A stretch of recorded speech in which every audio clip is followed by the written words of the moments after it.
Hello there, it's time for a commentary on the GDI campaign in Command & Conquer Remastered, where we'll look at various things in the campaign and talk about how it went for me when I played it.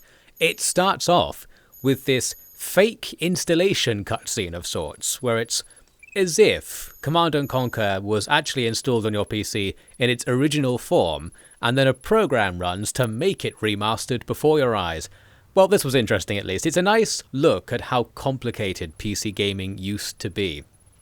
When back in the old days, it was very hard to make a game work because there were all sorts of annoying things and lack of standardization that meant if your computer wasn't just right, it probably just wasn't going to play any given program, and it would be different for any given program. So here we are living in the privileged future, just getting this little look back at how annoying it would have been for very small OFFD to play this game on Windows 95. This was one of the first games I ever had. I can't remember how old it would have been, but like 7 or something playing this game. So it's time for a blast from the past as far as I'm concerned. I never really got very far with it, so most of the stuff we'll see in this commentary won't be stuff I know about already, but it was still very interesting. It starts off with this legendary cutscene where it's like some guy scrolling through TV channels, and you get this vague look at the world the game is set in, which is supposed to be something like our world of the 90s, but a bit different. There's some sort of problem with terrorism going on, and there's also some sort of thing where these mysterious crystals here are being collected, and they're very profitable, and that's why there's a lot of terrorism, because they have all of the money, because they're the ones doing this. Who is they? Well, you'll have to wait to find out, basically. The game's going to make a point of not telling you what's going on, because it's got this old school, let's just have some action feel, like reminiscent of Doom or something like that, which is quite nice. Handily, I already knew what was going on, so this didn't mean anything to me, but I'm sure a new player might wonder, like, what's this stuff it's showing me? It's going to very deliberately not tell you, and almost rub it in your face, the fact it's not telling you, as we'll see. Eventually, the TV sequence sort of fades to static, where suddenly this guy is talking to you about your military mission, which kind of implies you accidentally changed channel onto like some sort of military channel, and now you are just in the army. Maybe that's how it works, I don't know. I don't think that's what they meant to imply, but that was my reading of it. This guy is just like, well, let's get right to business. Can you go and take this speech for us? Okay, no introductions, whatever. It's implying that you know who that guy is already, but who knows? Maybe this is part of us accidentally joining the army here. So here we are with the army doing some old school RTS gameplay. Although it's not that old school. This is essentially the beginning of like modern RTS gameplay. It comes from this game, or you could say it comes from like Dune, the game that this game came from, but I guess nobody's played that. So basically, the reason this game was famous in the past was because it was a really big and like moderately good RTS game, and after this, RTS became more of a thing. That said, it's missing a lot of key stuff that made RTSs better in the future, which perhaps I'll talk about as we go on. In fact, I definitely will. But yes, it made some sort of stride forward. I just don't quite know what it was, because I didn't know what the state of the field was before this game, because this is one of the first games I ever played, as mentioned. So that first mission was basically nothing. It just shot by, you just like shoot some enemies and you'll probably just complete it by accident. The next mission is where the game really starts.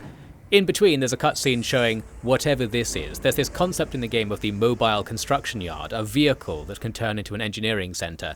This cutscene, I guess, seeks to explain how that works, although it shows that the vehicle just sinks into the ground somehow.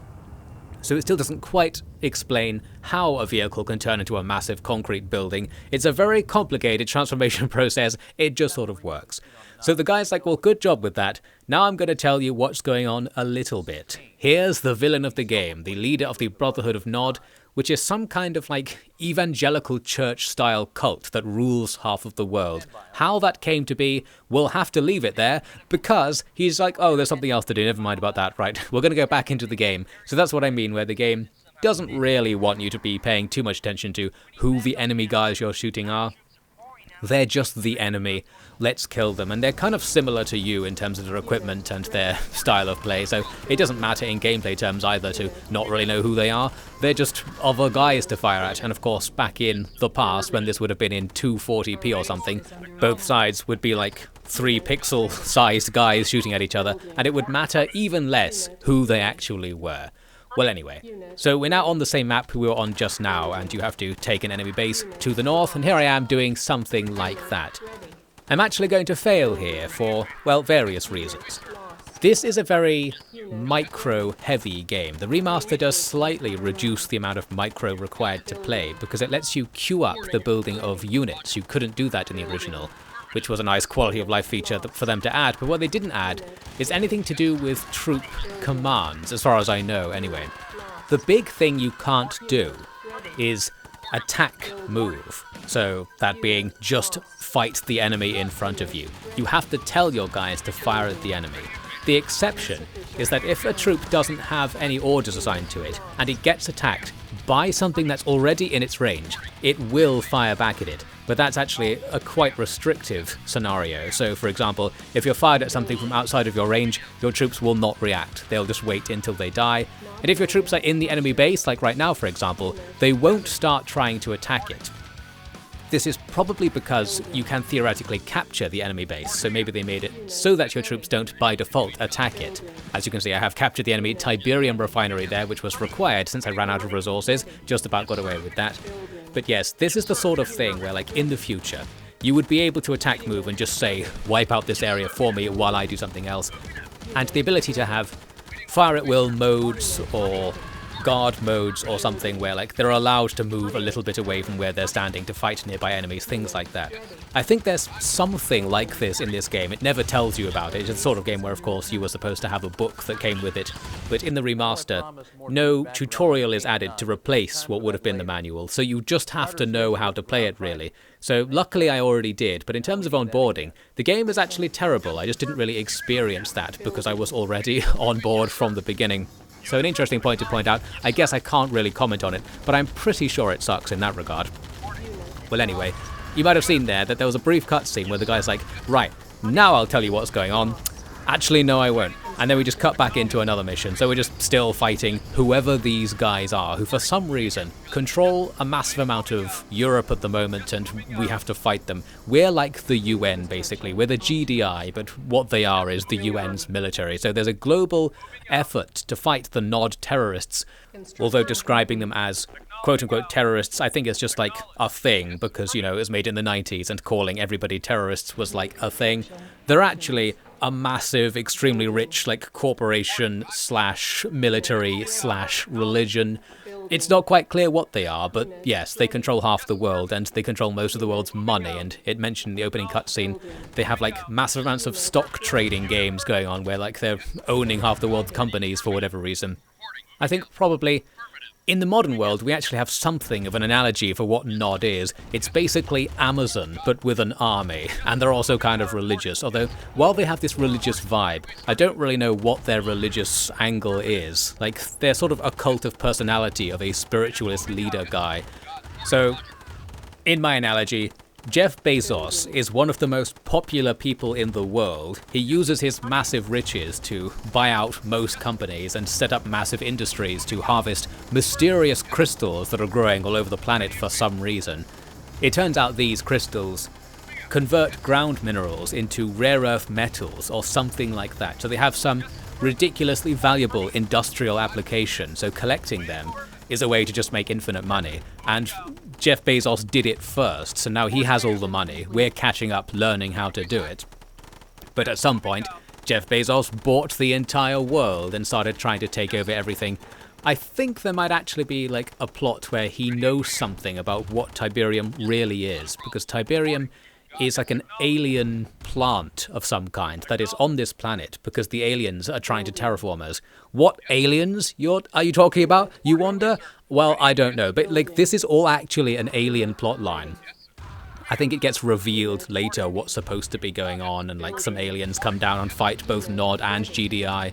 Something like that happens in the future of CNC. For now, I think it might have just been, in the original developer intention, an unexplained thing. Like, just for some reason, there are some plants you can collect that give you money. Like, that might be as deep as it was supposed to go in the original vision. It's just an excuse to have an RTS combat system that was something like Dune, where you were probably collecting spice off the ground to make money. Which I mentioned because I'm pretty sure, I don't actually know if this is true, I think CNC is based on an RTS about Dune from back in the even older days. Maybe that will come back since Dune also came back at some point.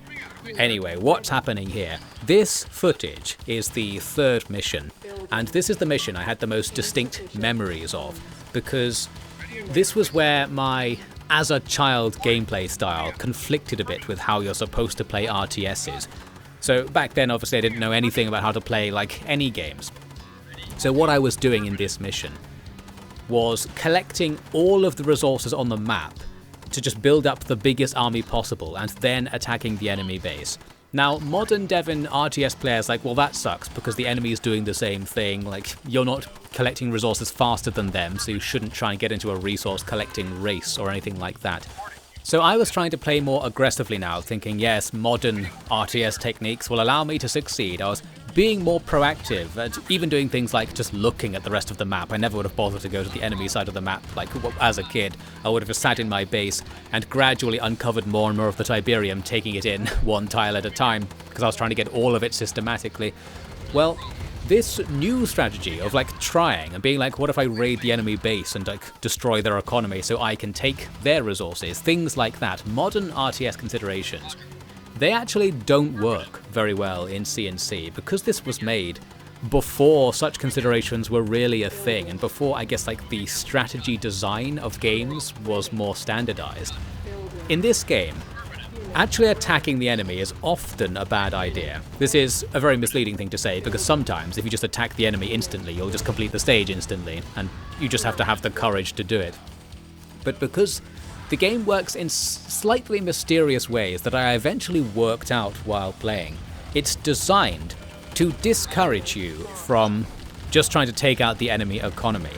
And also it's designed to discourage you from trying to fight the enemy in tradey sort of battles. Like, you can't trade well with the enemy and thus get an economic advantage that way. We'll talk more about that later. For now, it's the first discouraged thing that I was doing there, and now the game's going to discourage me by rushing me back. So if you attack the enemy early on, usually they will have quite a large army somewhere on the map that just isn't aggroed. But it will start fighting you if you put pressure on the enemy. In particular, if you fire at their Tiberium harvester, they just go absolutely berserk and start rushing your base continuously. So because of that, we have to face a large force and we probably don't trade all that well, although we're benefiting here from the fact the enemy can't fire back at us because of that thing I mentioned earlier where units under attack won't fire back, they won't attack things that come into their range automatically or things like that if they have orders. So because the enemy had attack orders to attack like a building in my base or something, all of them will just get shot at on the way to the base and die. Because of behaviors like that, if you play carefully and just stand still all the time, it's very possible to trade extremely efficiently with the enemy in that they will keep trying to attack you and will just fail miserably and won't learn from their mistakes. Not that I would expect that in like an early RTS or anything like that. However, for most of the game, if you try to exploit the fact that you can take lots of favourable battles with the AI, you won't actually achieve anything because you can't really win a trade war with the AI because the AI cheats. That's probably the best way of putting it. They won't let you win such a war. And I believe this is a crutch because the AI isn't intelligent enough to avoid fights where it's going to lose value. It will just cheat so that it doesn't lose value. And we will look more into that later because I didn't know this was the case when I was playing initially. And then I essentially made some discoveries that made me think, wait a second, it really looks like the AI is cheating. And then I ended up going online and finding out the full shebang of how the AI in this game works, and it's out of control. So we'll talk about that later on. In this stage, a trading strategy does actually work because it's quite easy to stop the enemy economy. Their harvester starts the stage only at half health, and if you overcome the massive rush as I did there, you can take them out. And you might see I'm very slowly there killing a SAM site, an anti-air thing. That doesn't really matter so much because we're not going to need to use air units. However, by taking my time killing it, the AI was constantly trying to repair it, and this would have been draining their resources. So you can fire at buildings in this way to eventually cause yourself to face fewer infantrymen when you attack their base. And I was knowingly doing that. This is one of the things that probably would have been picked up by me as a child when playing this stage for like 3 hours or something, because I would have been doing it the extremely slow way.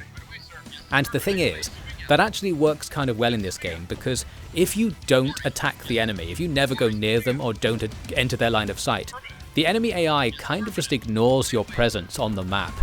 And I was essentially doing the opposite a lot of the time until I realized this might be a good idea. So yes, in this stage, for example, I was being quite heavy on the attack and looking for trouble as I am over here, like trying to find enemies to fight. If you don't do that, life will be a little bit easier as it turns out, but we'll discover the full world of how to really play CNC as we go along, because I got to grips with it and I remembered a very important exploit from childhood that, well, I don't think I ever discovered in the GDI campaign, because my knowledge of the GDI campaign pretty much stops the mission after this one, so this is roughly as far as I've been in the GDI campaign. Like, most of the times I would have attempted to play the game, I would have got stuck on this mission because I didn't know, like, to attack the enemy base or anything like that, or like what I was supposed to be doing. But I know I did get a decent amount further in the Nod campaign. I don't know if that's because it's easier or because I played it a different time or something. I don't remember how this happened, but later on, there's some stuff you can do that's very exploity, and the game is actually balanced around the idea that the player will use exploits, and that's part of why the AI is allowed to cheat so much, because you're kind of supposed to be cheating against it as well. There's a real you're supposed to win at all costs design motif in this game, where the developers intend for you to try and find exploits, and they predict that you will, so the game is balanced around the idea that you're probably going to be able to really cheese the AI. Because of that, the AI will try to cheese you with its own set of techniques that you have to get used to. We'll see more of that as we go on. As we start here, things are more simple, like plans that you would think work, do work. Just stopping the enemy from harvesting any Tiberium means we now control the map, we can just wait until we have cash and then attack with any force that we can be bothered to build up. There's no pop cap or anything like that, although there is a limit to the amount of resources in theory. It's difficult because the Tiberium on the ground spreads, and that would have been part of the reason why as a child I would have spent so long on a stage like this. If you don't harvest any resources, they gradually cover the entire map because they grow and spread over the place, which means there are then more resources to harvest. So the way to get the maximum army, the way to get the most amount of stuff, is to just wait until the entire map is covered in resources and then start harvesting them, and then like once there's a third of it left or something, stop and let it grow back. So you can tell that possibly somebody who doesn't know what they're doing, such as a 7-year-old, might get tricked into thinking, yes, I'll just sit here watching the Tiberium grow for fun. And I'm almost certain I would have done that. I know what I did do as well is make like 100 minigunners and make a huge wall around my base that was just like thick layers of minigunners, because I didn't know, like later in the game you can actually build walls, but I was so intent to have walls here in the early game when you're not allowed to build them, I would just make walls out of infantry so that like at a glance or on the minimap it looked like I had walls.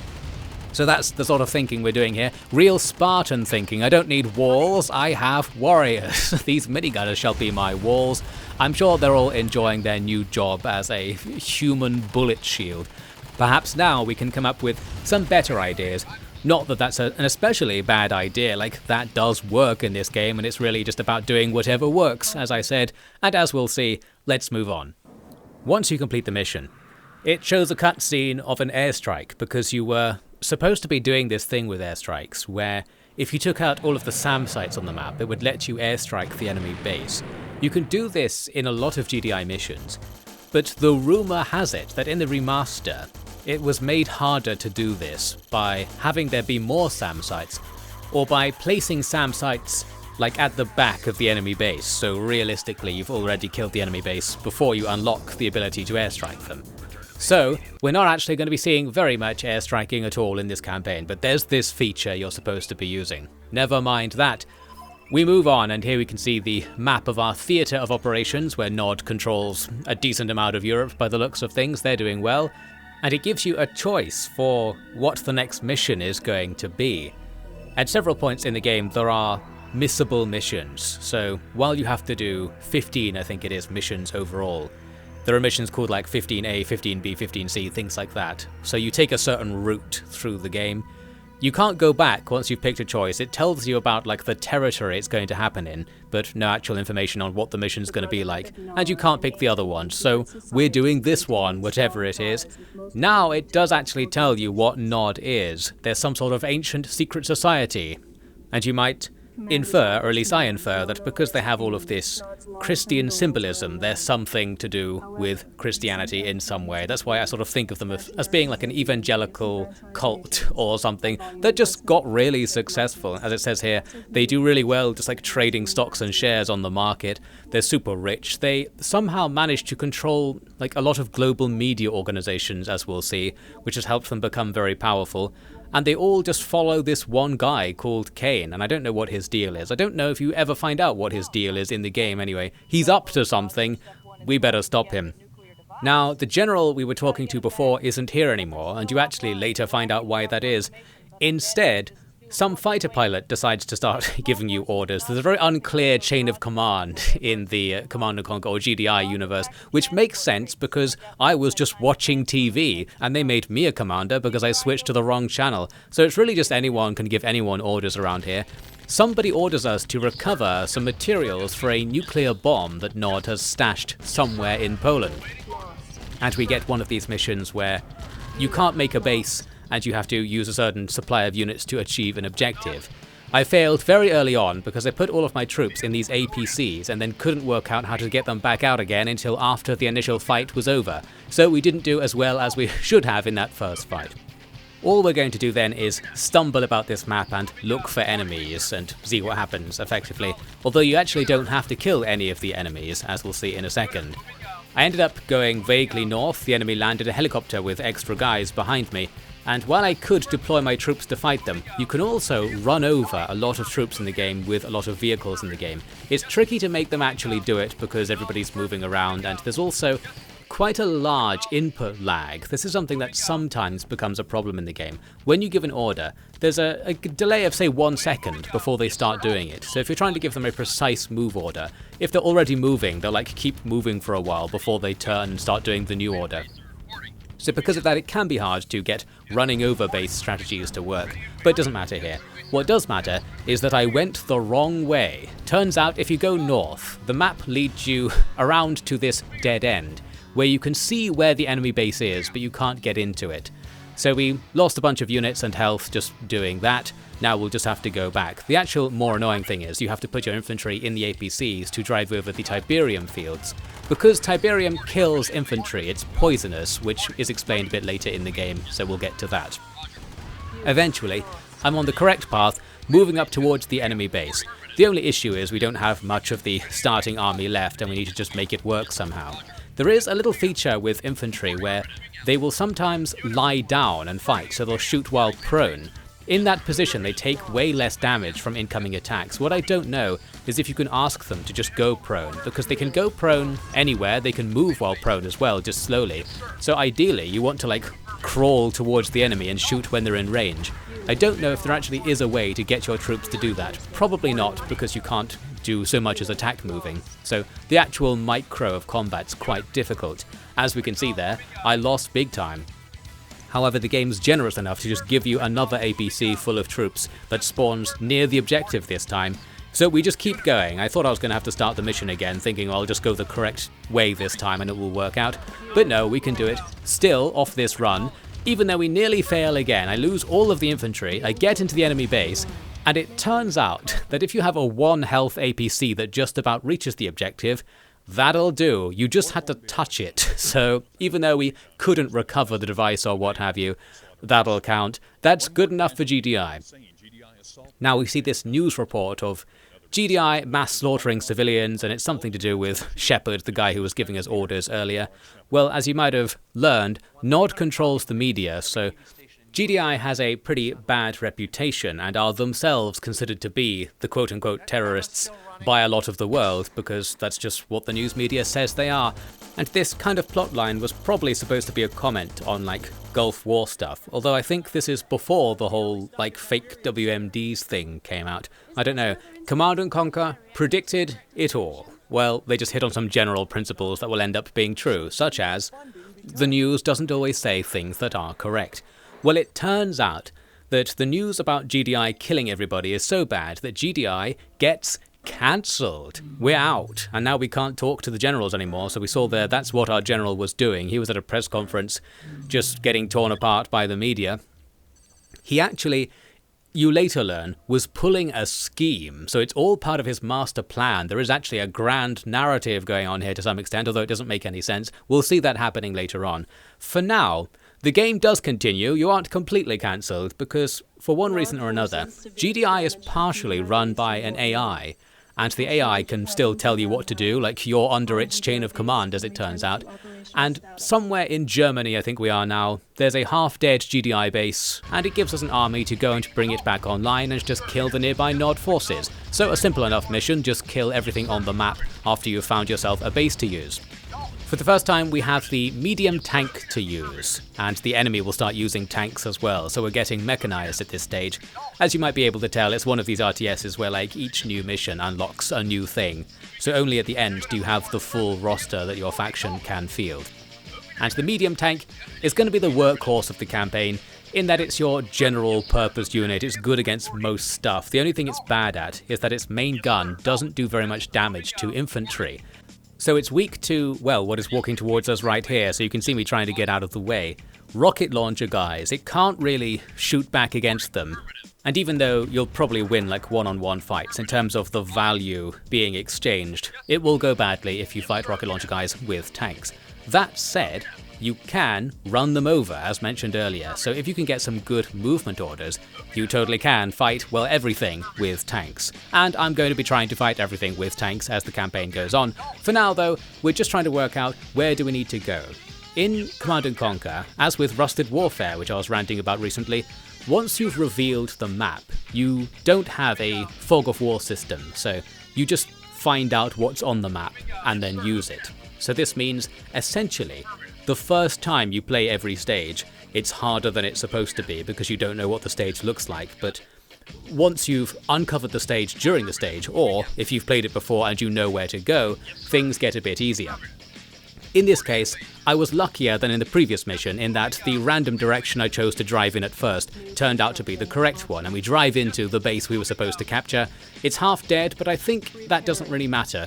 I think most low health buildings still perform their function. Maybe they build units slower or something like that. I have this vague idea that maybe the power plants give you less power if they have low health. The power system, by the way, just being this simple thing where you have to generate power to also make buildings, doesn't really matter that much or really come up in this campaign at all, just something you do in the background.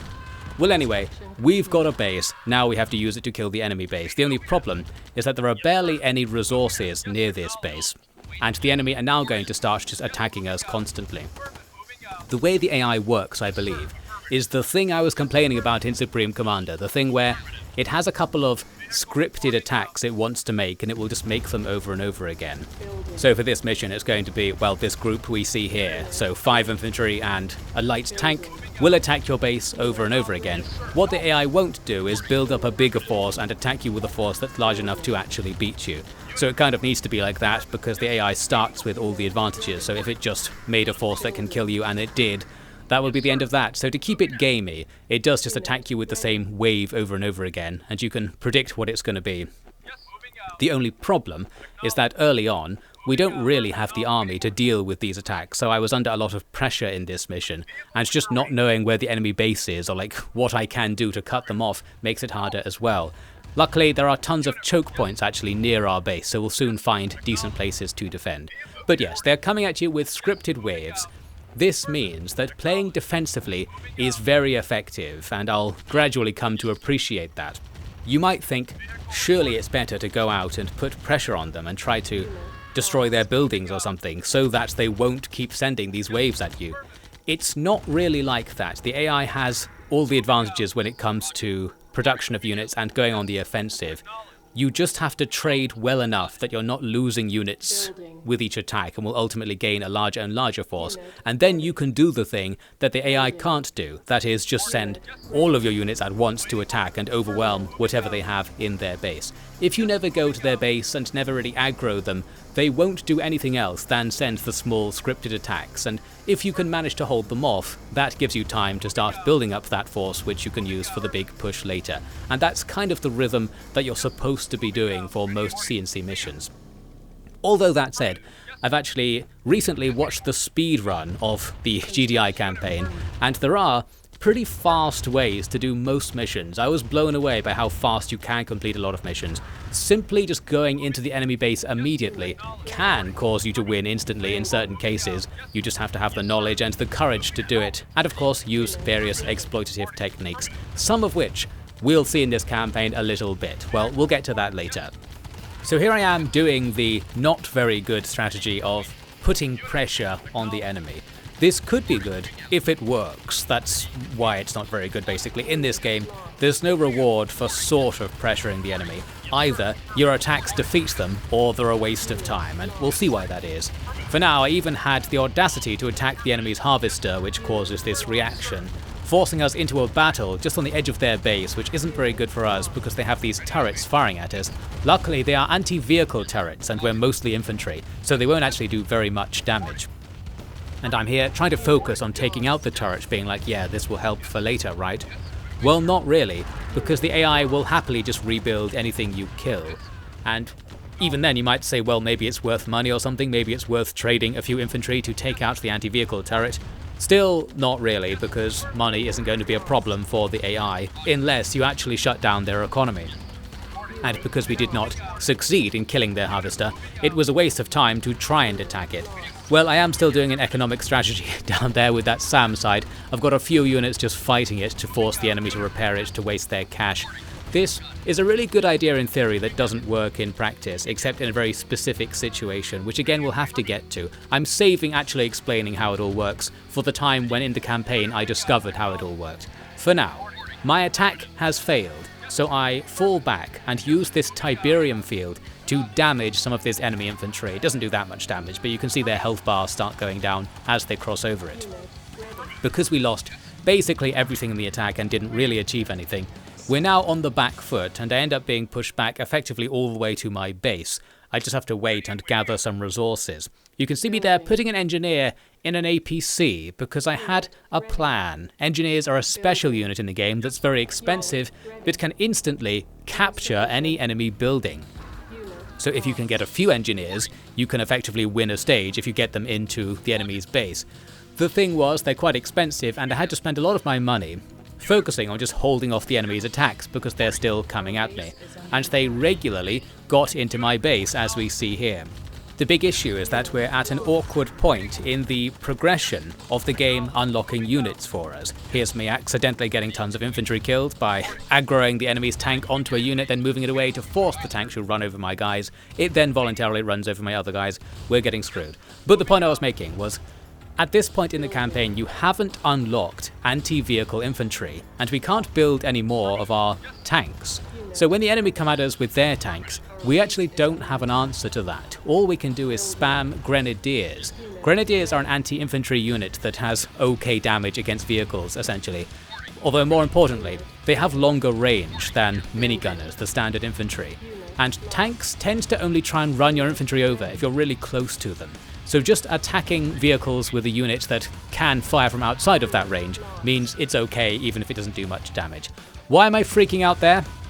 It's because another attack that I didn't see coming in killed my APC full of engineers. We didn't see that happen, and I guess that's part of the problem here.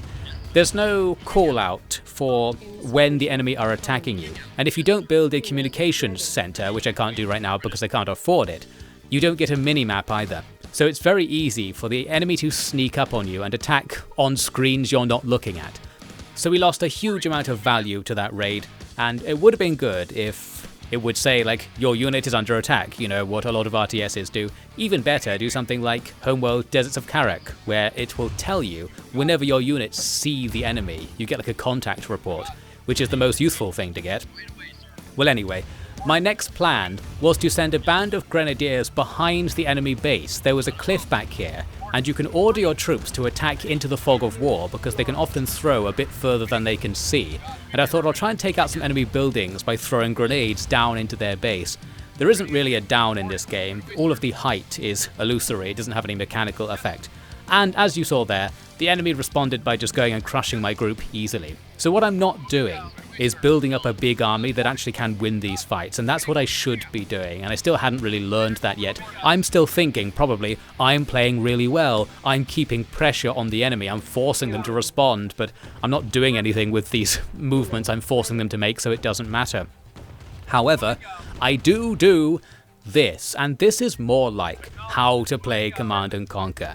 Get an APC with some engineers in it into the enemy base. It's going to take the enemy like 10 seconds to do something about that. During that time, boom, I instantly capture the enemy's construction yard.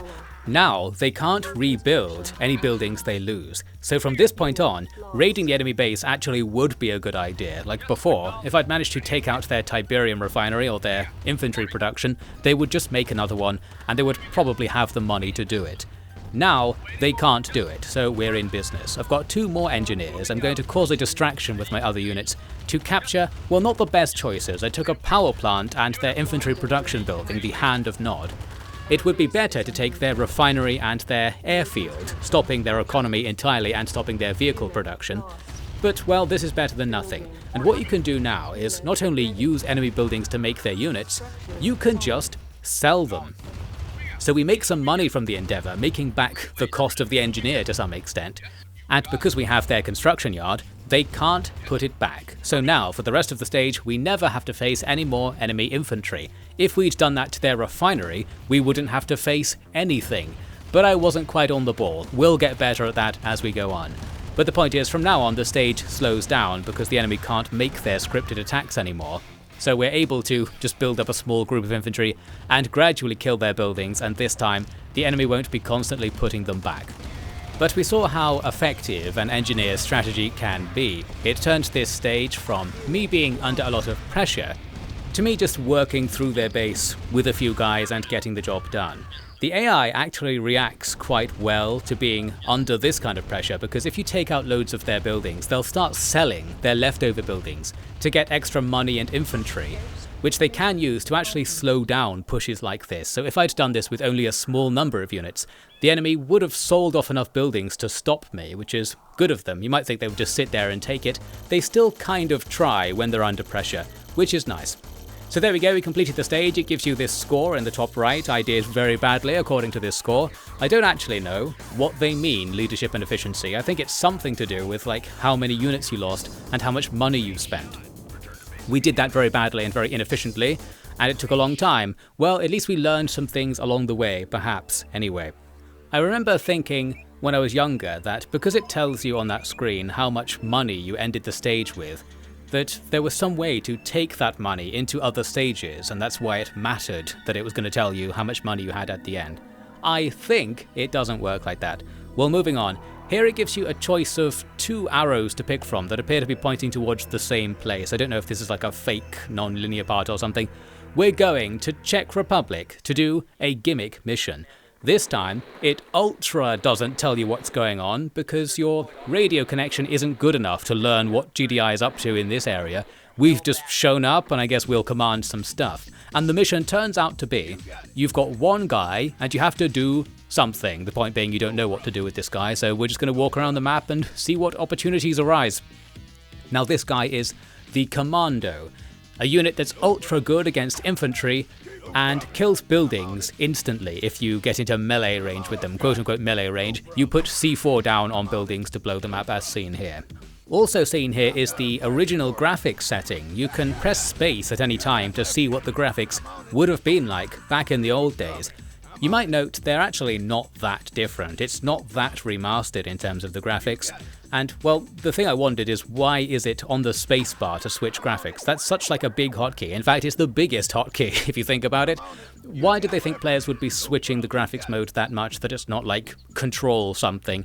I don't know. Does that matter? No, it doesn't. But the point to make was the graphics aren't that much worse. It was already pretty good back in the day. It's just that it would have been in 240p, so like having it be clear in 1080p is a step forward.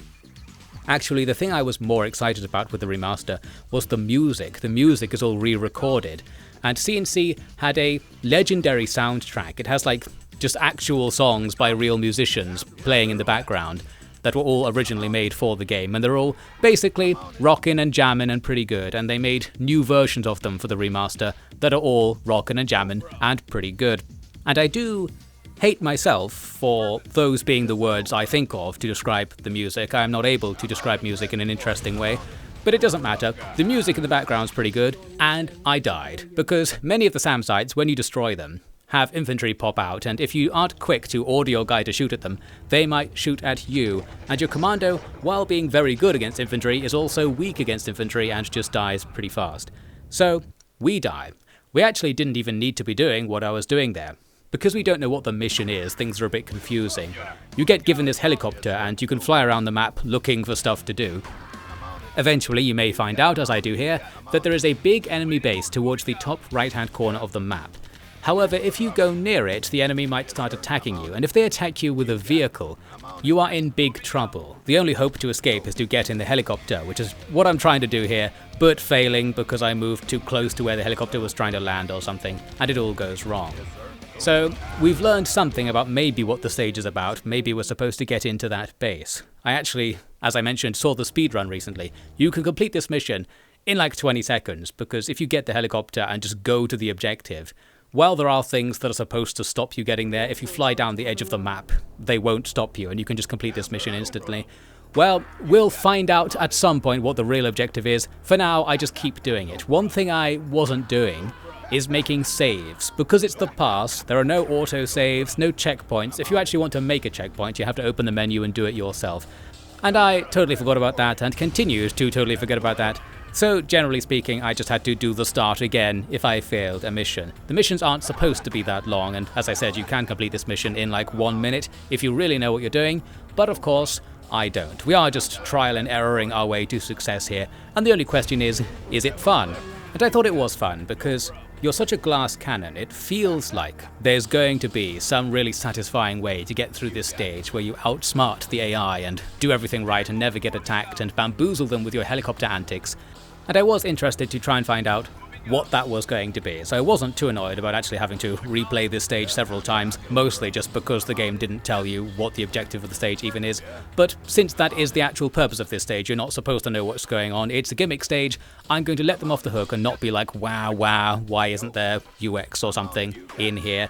I don't think it matters. I think this is disrespecting the player and wasting the player's time done right, if there is a way to do it right. Here it is. Is that nostalgia goggles? Yes, it is, and it's because I'm listening to the aforementioned good music while I'm doing it, and it's fun to shoot the enemies, and I don't know, they go, ah, when you shoot them. The monkey brain is back at it again. The second-to-second, moment-to-moment activities are fun enough that I guess I didn't mind doing this a couple of times. But I still wanted to waste your time by having a commentary on how I'm doing it a few times. As usual, if I have a slightly annoying time, you have a slightly annoying time. You're with me here in the gameplay experience. And there we go, I made a save this time, so now we can experiment with what we're supposed to do when it comes to approaching the enemy base that is somewhere up and right of here. I spent some time wandering around, effectively, trying to work out what the map looked like, and here's me making a suicidal move. For no reason as well. I could have sent my commando to go and kill that SAM site. Instead, I kind of just flew near it, and the SAM site killed me. So that was good, a nice failure that, well, I don't know, just including this clip, because I don't know why I'm killing myself in this footage. It's nice to see that it's happening though, I just have no talent whatsoever. Until I work out this cheeky way of getting the enemy to come at me with only their infantry. Don't quite know how I managed to do this, must have been coincidence effectively, but I aggroed the enemy base by going near to it and then fought all of the infantry in the corner. We can then run away before this tank gets involved. Now the nice thing is that when the AI aggroes onto you, it will fulfill the order to go and attack you at the original position it located you at. Even if it can see you going to a new position in the meantime, it will just ignore you until it's checked out where you were. Because of that, the tanks go up into the corner, I can fly the helicopter into the enemy base with a cheeky save because I didn't trust this move, and indeed there is a SAM site right there, but it can't kill us fast enough that we can't quickly land, and then, well, what do? We blow up this silo just because we can, and that completes the mission. It turns out the mission was just to kill anything, because you're not supposed to know what your mission is. You just kill something and be like, well, that's it, and then leave. And then the next part of this mission effectively. Has the guy come back on and say, with better signal this time, "You were supposed to destroy everything. Oh well, I guess we'll give you an actual army and you can do it properly this time." So the mission carries on effectively, where we're back on the same map, but this time we can build a base. Interestingly, the fight happens during the loading screen, and we lost some units before I even had control of stuff. Off to a bad start. Well, that happened. I think it's something to do with the recording software, perhaps. We end up capturing this random beach, which is in the bottom left of the map we were just on. We can then make a base, and we'll have to fight the enemy base. A normal stage ensues. What you don't get is the Commando, who presumably died right after the mission accomplished message in the previous mission. That's a shame. I think it would be cool to also have the Commando and try to use it in some way, but alongside regular forces to make more use of it. Anyway, we set up a base and get to work, but the enemy put the pressure on right from the beginning. Tons of groups of infantry keep attacking. It's the old scripted attacks thing from the south and the north. So we need to deal with this, and essentially we're struggling here with the fact that our tanks are weak against the rocket soldiers in principle. We could try and run them over, as I said, but I'm not good enough at actually doing it. Although for this mission we do have the guard tower now unlocked, an anti-infantry building.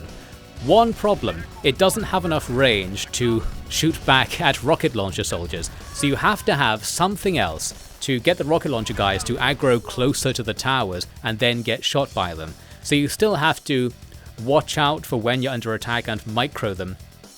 A little bit difficult, and here you can see I decided to just restart the mission because it was going so badly. Also because I discovered there's more Tiberium in the top left of the map, so I thought if we can start our base over there rather than towards the bottom right as I had before, that would be better. But I also make a big mistake here. I put my construction yard near this cliff and the enemy are down there, so they just shoot up and can kill the construction yard. So that's another terrible start. Soon we get this start going where we have our base in between two Tiberium fields, so we'll have lots of resources. The enemy's infantry attacks will be weakened because they'll have to come across those fields before we harvest them. And generally this seems better, although you can also see there are tons of enemies sitting in the corner of the map for one reason or another. I guess they're there to ambush you as you try to take the Tiberium. Luckily, the Tiberium itself has already half killed them, so a tank is enough to take down 4 rocket launchers.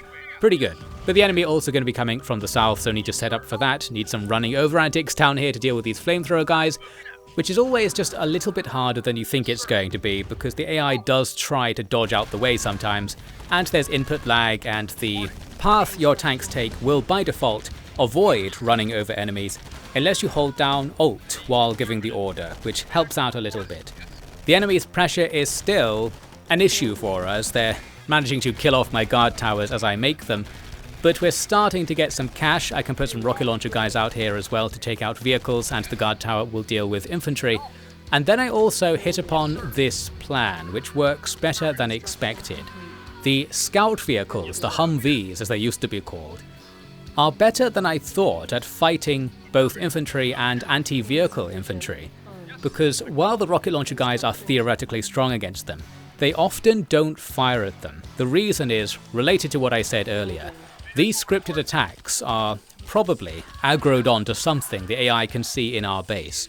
So if you just fire at them, because there's no return fire scripting on units, they won't necessarily react to being under attack. So you can attack them with units that they would be strong against, and they might not fight back, which is one of the things that's frustrating about the game when it happens to you, but you can use it against the AI as well. If the AI has already given a move order to its troops and you attack them during the move, they might not react at all and will just let themselves get killed. Because of that, I found that spamming tons of scouts, which have relatively long range and can quickly move forward and start attacking the enemy before they think of doing anything about it, you tend to be able to mass slaughter incoming infantry waves with just the scouts. And because of that, I started trading very efficiently, effectively, and I was able to build up a bigger and bigger force after we stopped taking losses for all intents and purposes.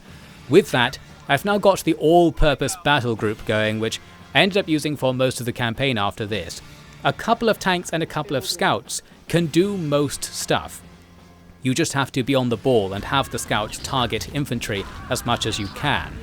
Here's me getting one of these groups into the enemy base, and well, things go okay, but not that well, because there's absolutely tons of enemy infantry just coming out of their recruitment building here, and we lose all of the scouts pretty soon. The tanks are now defended by the enemy's walls, which is nice as we try to take out the enemy vehicles. This is all well and good, but it's not going to be a very useful attack for us, for the reason I talked about before. If you don't actually destroy the enemy base with your attack, there's really no point in making it. And it was in this mission that I came to appreciate that, so we'll see that happening live right now. We're doing okay in this fight, like we are losing our battle group, but we're absolutely slaughtering tons of enemy vehicles and infantry. And in terms of value trading here, we're doing very well. The enemy are mass building things that are relatively expensive to fighters, and we're just slaughtering them. You only need to kill like 3 or 4 infantry with a tank to make it a good trade in terms of cash, and with these scout vehicles it's better than that, and because they tend to kill a lot more than that, us coming in here and forcing the enemy to mass recruit units to fighters is theoretically good. However, you can see the enemy's Tiberium silos, those things with the yellowy green windows, are full. That means the enemy right now has absolutely tons of money, which means they're getting their money from somewhere else, because we just saw them spending so much that they must have an income coming from somewhere. And indeed we discover they have a refinery over there, and we saw the refinery vehicle driving around earlier. We need to cut that off, otherwise this fight will last forever. So that's the plan. I thought I'll just about get a couple of units in here, take out the refinery, and then we'll be able to keep just trading efficiently until we win. Like, it's okay to keep this fight going, we don't need to leave or regroup or get more units even. This is still okay, because we're just denying the enemy resources by doing this. All the while I'm harvesting resources that might more naturally be the enemies, the ones that are right outside the enemy base. So that's looking good, and their refinery is about to go down. If we can kill enough of their stuff that they can't afford to build another one, then we'd really be in business here. The thing is, we're not really going to be able to do that, because with 4 Tiberium silos that are half full of Tiberium right now, they've got multiple thousands of credits, and it costs like 2,000 credits to put a refinery down, and the AI will just do that straight away. So because we haven't taken out their construction yard, they're going to be fine to put this stuff back. But again, that wouldn't matter if we could out-economy them, because they still have to afford it. And now we can see their Tiberium silos have been emptied, so this continuous fight is draining them of all their resources. But they did already build that refinery, which comes with a free harvester, so now they have 2 harvesters bringing in resources from somewhere to the south. I thought, well, that's okay, because 1 harvester load of resources is like 700 credits, so we'll just kill their refinery again, and we'll still be winning, because it would cost them 2,000 to put it back, and they probably don't have 2,000 anymore. So from my perspective, we've now won. Like, this is it. I move the camera away, move the camera back, and their Tiberium silos are full. This is highly suspicious. A Tiberium silo contains something like 1,500 resources. In fact, it's exactly 1,500 resources, because I remember it from the manual back in the 90s. Anyway, I think the refinery also has like 2,000, so they have something like 8,000 resources right now. So why was I claiming that a harvester load of Tiberium gives you about 700 credits? It's because that's how it works for you. That is not how it works for the AI. And I just looked this up after this stage because I was so suspicious that the AI was cheating. Indeed it is. I never knew this as a kid, so I guess I never got this far or really got to a point when I could appreciate it. The AI, according to some guy on Steam, has their income multiplied by 28. I'm not sure why it's 28. Apparently, it was a glitch that came up during development and was left in deliberately as like a balancing choice. So the game was made around the idea that the AI gets 28 times the resources that the player does, and in exchange, the AI just isn't playing as good as you, so you'll probably trade efficiently. There's actually, in reality, a bigger cap that stops the AI really taking advantage of this economic advantage they have. In fact, there are 2 things that stop it. One is that, because you have this Tiberium silo system, they can only actually store a certain amount, so realistically they're getting 8,000 resources per round here, so it's only like 10 times the amount we're getting, not like 30 times. That's something, I guess, isn't it?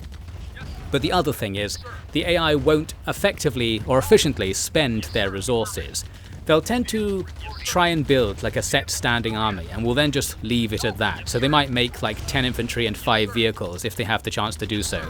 but if you don't attack them, they won't really use them for anything, and they won't keep building them. Like, even though they have tons of resources and there's no pop cap, they won't make like 100 infantry over time or anything like that. So because of those two limitations, the fact the AI is cheating so hard doesn't have like an overwhelming effect on the gameplay.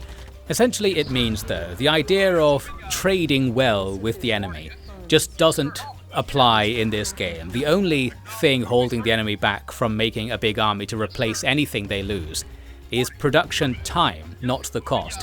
Like, it takes 30 seconds for them to rebuild all of their units, so the only reason to raid and kill all of their units is if in that short period of time you might achieve something while they're not there. But realistically, you won't unless your attack is big enough to like destroy the production building as well as the army, so the fight needs to ideally take place in the enemy base where you'll have plenty of chances to fight stuff. What you don't want to do is my default childhood strategy of setting up a defensive line near your base and just waiting for the enemy to lose all of their stuff against you, trading really efficiently, and then counterattack. This technically does work if you do it for like an hour, because while the AI is getting tons of free resources, they're not infinite. They will harvest the entire map eventually, and they will stop building units at some point. So you can win that way, and I think that's what I was doing as a child. But yes, my attack here, as you can see, ultimately fails. We don't take out the enemy base. The enemy have just rebuilt everything we killed during that long raid, and no effect was had, effectively. We haven't progressed the stage at all after all that fighting, even though I felt like I was doing really well. And it's because the enemy just aren't really losing economic value in the way that I thought they were. So what does this mean? It means if you want to target the enemy's economy, you have to destroy it. There's no concept of quote-unquote damaging the enemy economy because it's so strong, it rebounds so quickly, it doesn't matter. Either your attack completely cripples the enemy or don't make it. I think that's the system. And you can see me starting to set up for a more crippling attack. I'm building engineers, because of course if I can get engineers in here and I just take the enemy's refinery and construction yard, that would kill them instantly.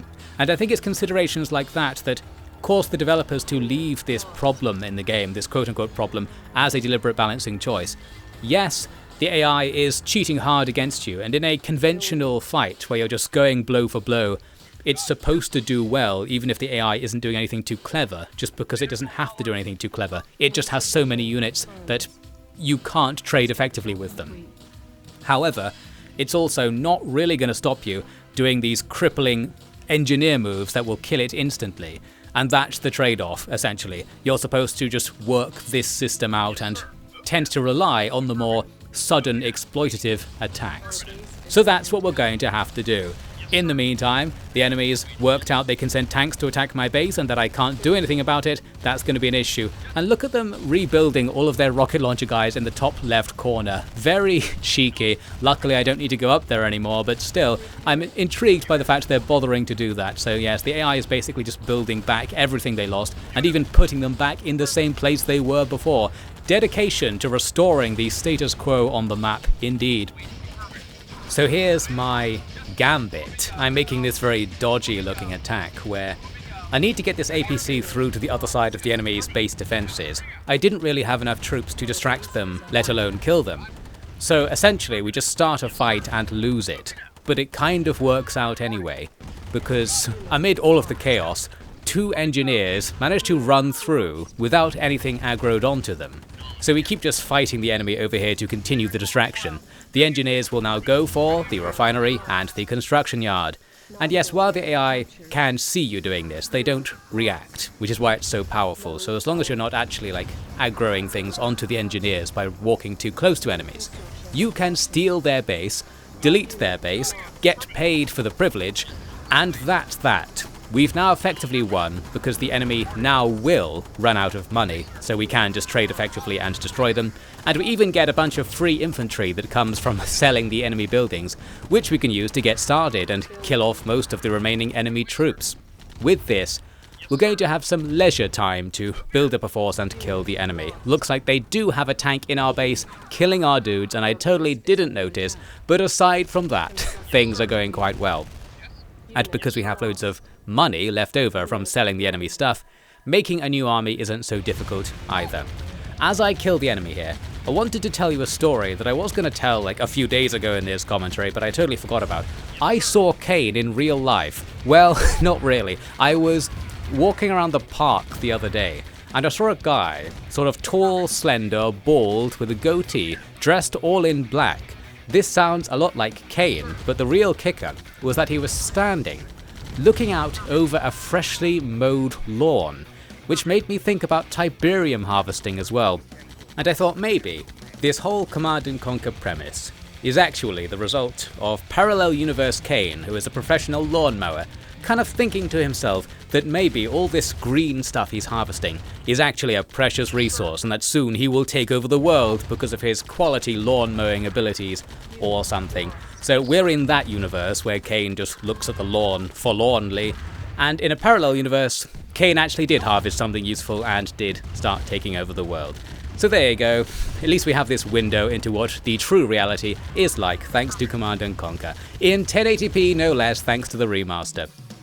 So that was that. As the mission comes to an end, I wanted to mention how it's kind of annoying actually, how in many stages, to complete the stage you have to kill everything, like beyond the point when you're going to win, you have to actually go around and shoot all of the buildings in the corner. And it takes a while, and this part's kind of pointless because you will win, you don't have to do anything, you just sort of wait for it to happen. It might as well be like if you kill the enemy's construction yard, then you just win the stage, because in effect that's how it's going to be. Well, we take out that SAM site, and as a result, we've unlocked the airstrike, so we actually are going to get a chance to use it on something. It's a very anti-infantry looking attack. I don't know if it's actually anti-building. It drops something that looks like napalm out of an A-10 Warthog thing.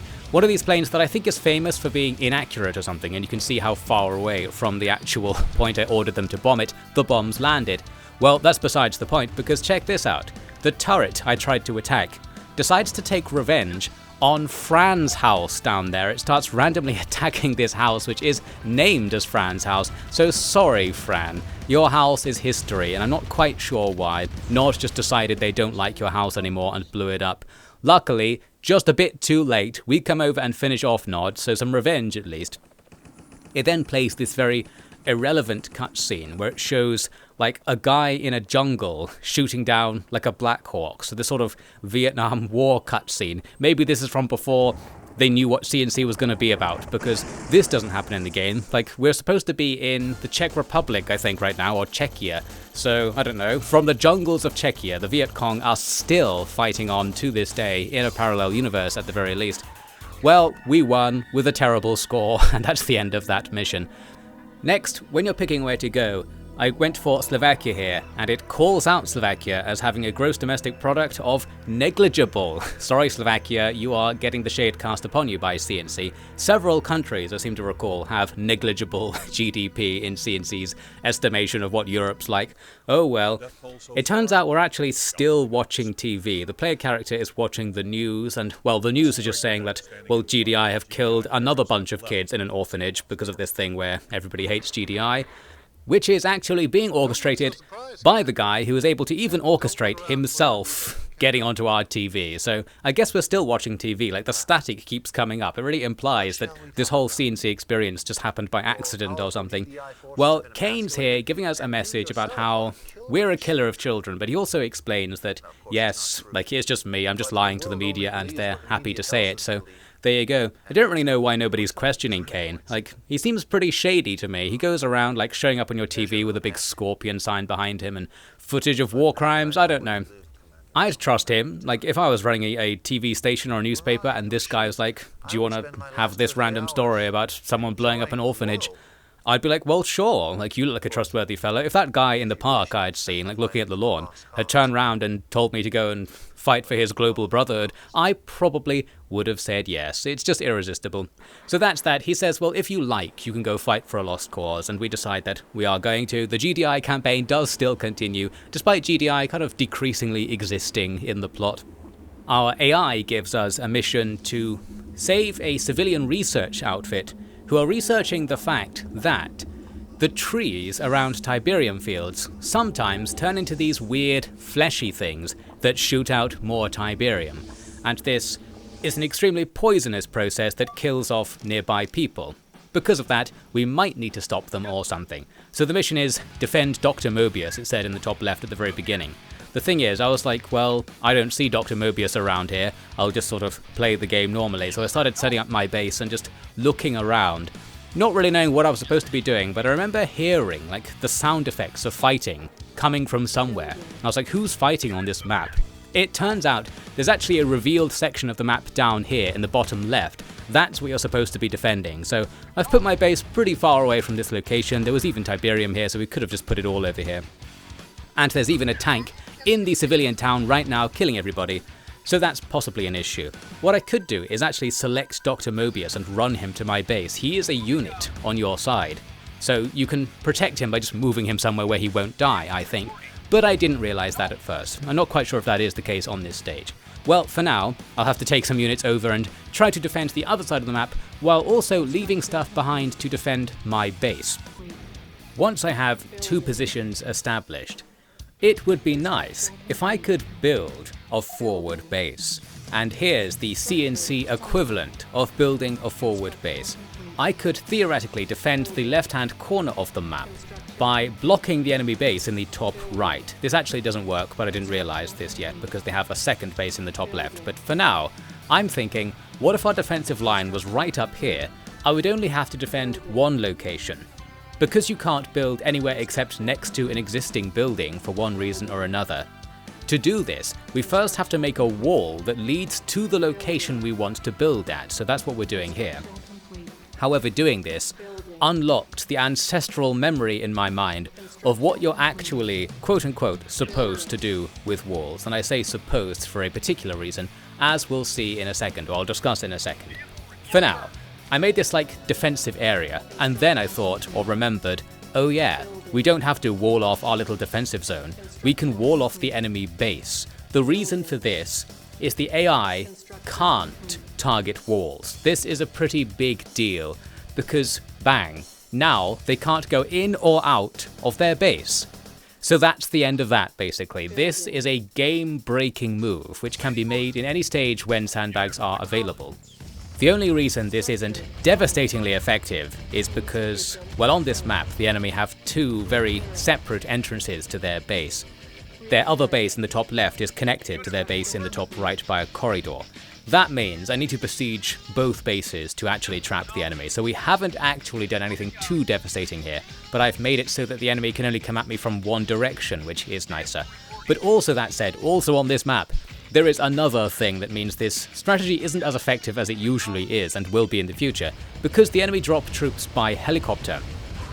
These guys are effectively just spawning for free, and as you see here, this one attack fails as the mission. Why? Because somewhere amid the fire and flames, a civilian was killed. I think the problem is that we killed a civilian. Nod are allowed to kill civilians, you don't fail because of that. But if you kill them, then you do fail the mission. So it just sort of happened by accident and Nod took over the world because we killed that guy.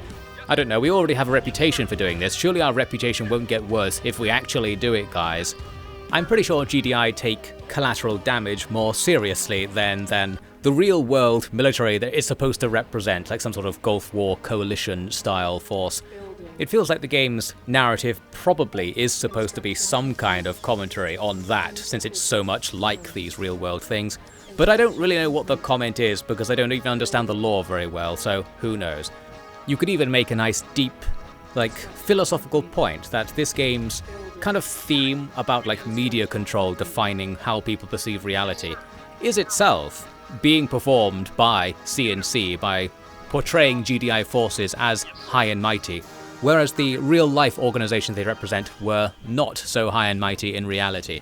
So there you go, there's my game design thesis on Command & Conquer. We can do something with that, or my political science thesis with a minor in game design. Hopefully that degree will be coming soon and I'll do very well in it.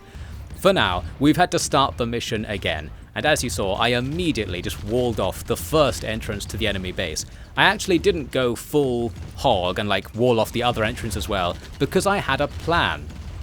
I thought I'll let the enemy leave, because their harvesters will come outside, and I'll effectively ambush the enemy's response force, so the enemy are now going to pour out of their base. I've got enough stuff here to kill off their harvesters, so we can destroy their economy by just taking out all the harvesters. They can't cheat if they don't have their harvesters. And because the enemy reacts to you doing this, we can also drain their economy by killing all of their units, by forcing them to come out and just walk into a wall of tanks. And at first, this worked pretty well. Things got quiet after I killed millions of enemies and we took out their harvesters. What actually happened was they did buy more harvesters, so they're ready to come and get more money, but they got stuck pathfinding wise and didn't come out of their base. We'll see them in a second. So I was just waiting around thinking maybe I've broken the AI. I've also set up rocket launcher squads here and there across the map, designed to instantly take out any helicopters that fly in. You can kill them before they deploy troops. So with that you can stop the scripted attacks from happening. But we haven't actually got the security I thought we had, because as we can see at the top here, there is a tank blocking a river crossing, and that tank is stopping the enemy from deploying their harvesters again. And that's the reason the AI has been shut down effectively, just that little weird quirk. But it didn't last forever. Eventually the tank moved for one reason or another, and it's like unplugging a huge torrent of enemy units that had built up in their base. So a massive wave comes out, including 2 more harvesters. I tried killing the harvesters, but there's too much enemy stuff here. We have to actually start killing them before we lose our army. And, well, we do lose our army, effectively. They do manage to push out and break our siege with this massive flow of units. The AI would never usually attack with so many units. I think it was just like the flip side of that pathfinding glitch, was that many waves of troops they'd prepared came all at once. It's not really supposed to work like this, and we do get overwhelmed and killed, so now the enemy can once again start harvesting, and a single harvester will be enough to undo all the economic damage of our earlier attacks. So we're screwed here basically. We might as well have not tried and just kept the value of our units. But there is one thing we can do to battle even this disadvantage. We can make even more sandbags, as seen here. This harvester sneaks around my sandbags. You have to be careful because the pathfinding can be a little misleading, like some tiles look possible but aren't and vice versa. But now we have walled off the entire enemy army. They won't be able to get any more money. They can spend the money they have on units for now, but those units can't fight me, so they'll just have to wait in the corner. And I'm free to do things like this, like as well as making the AI shut down.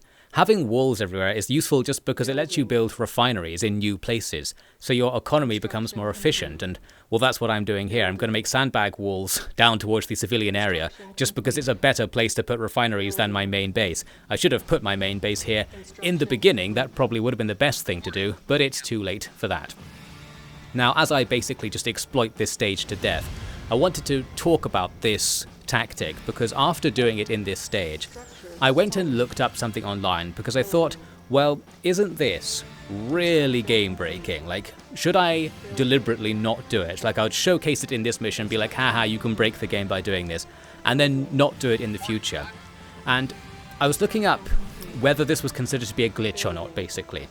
And I found this interview where somebody was asking somebody responsible for the remaster, why didn't they fix this in the remaster? Like, why can't the AI target walls or consider them to be enemies and thus stop you from doing this? And they said they had deliberately left this in the game because, well, this comes back around to this AI cheating thing. Part of the reason the AI cheats is because you can do this against them. So it's like, they've got to cheat, you've got to cheat, and it's kind of a race. So the real game becomes, can you wall off the enemy base before their economic advantage brings you down? And this sounds a bit strange, like surely that's not the intentional playstyle of the game.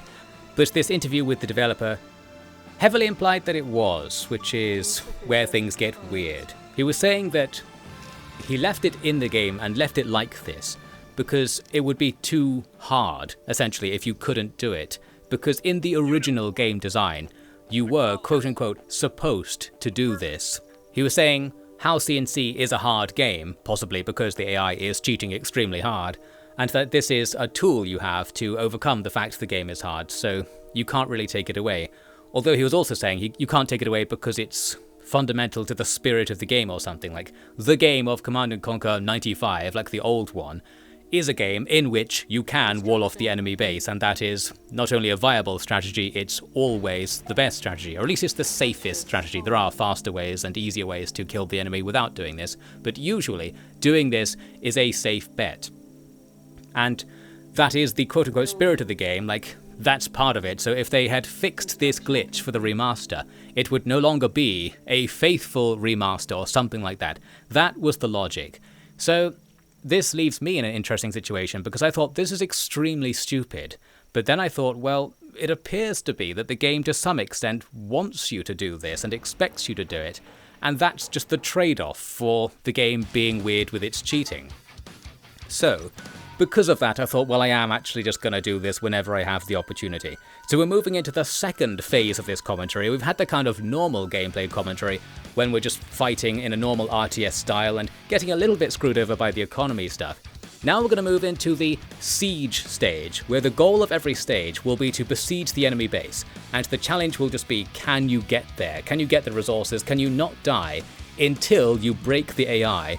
And then you get to the stage we're seeing here, or the part in the mission where you have infinite time, infinite resources, you can just do nothing, looks like I'm AFKing in this footage, just get money, come back later with 20 tanks or something, and then you will have an economy that is like actually able to go toe-to-toe with the enemy. So that's the plan. This sounds stupid, or it sounds stupid to me at least.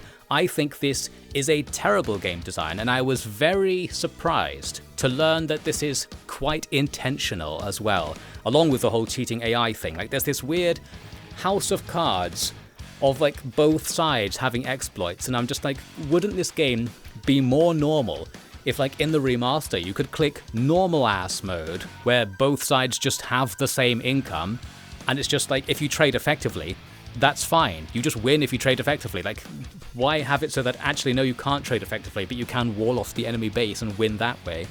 I don't know. And like seeing people high up in the team, like the lead developer, being like, yep, that's how I play the game.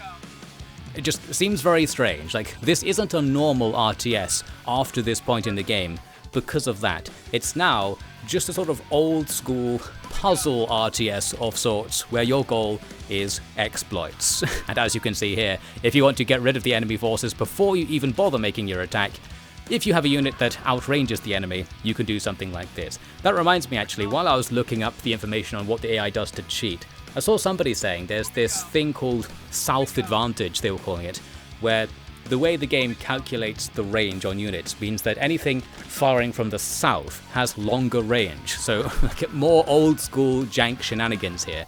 So perhaps this is an example.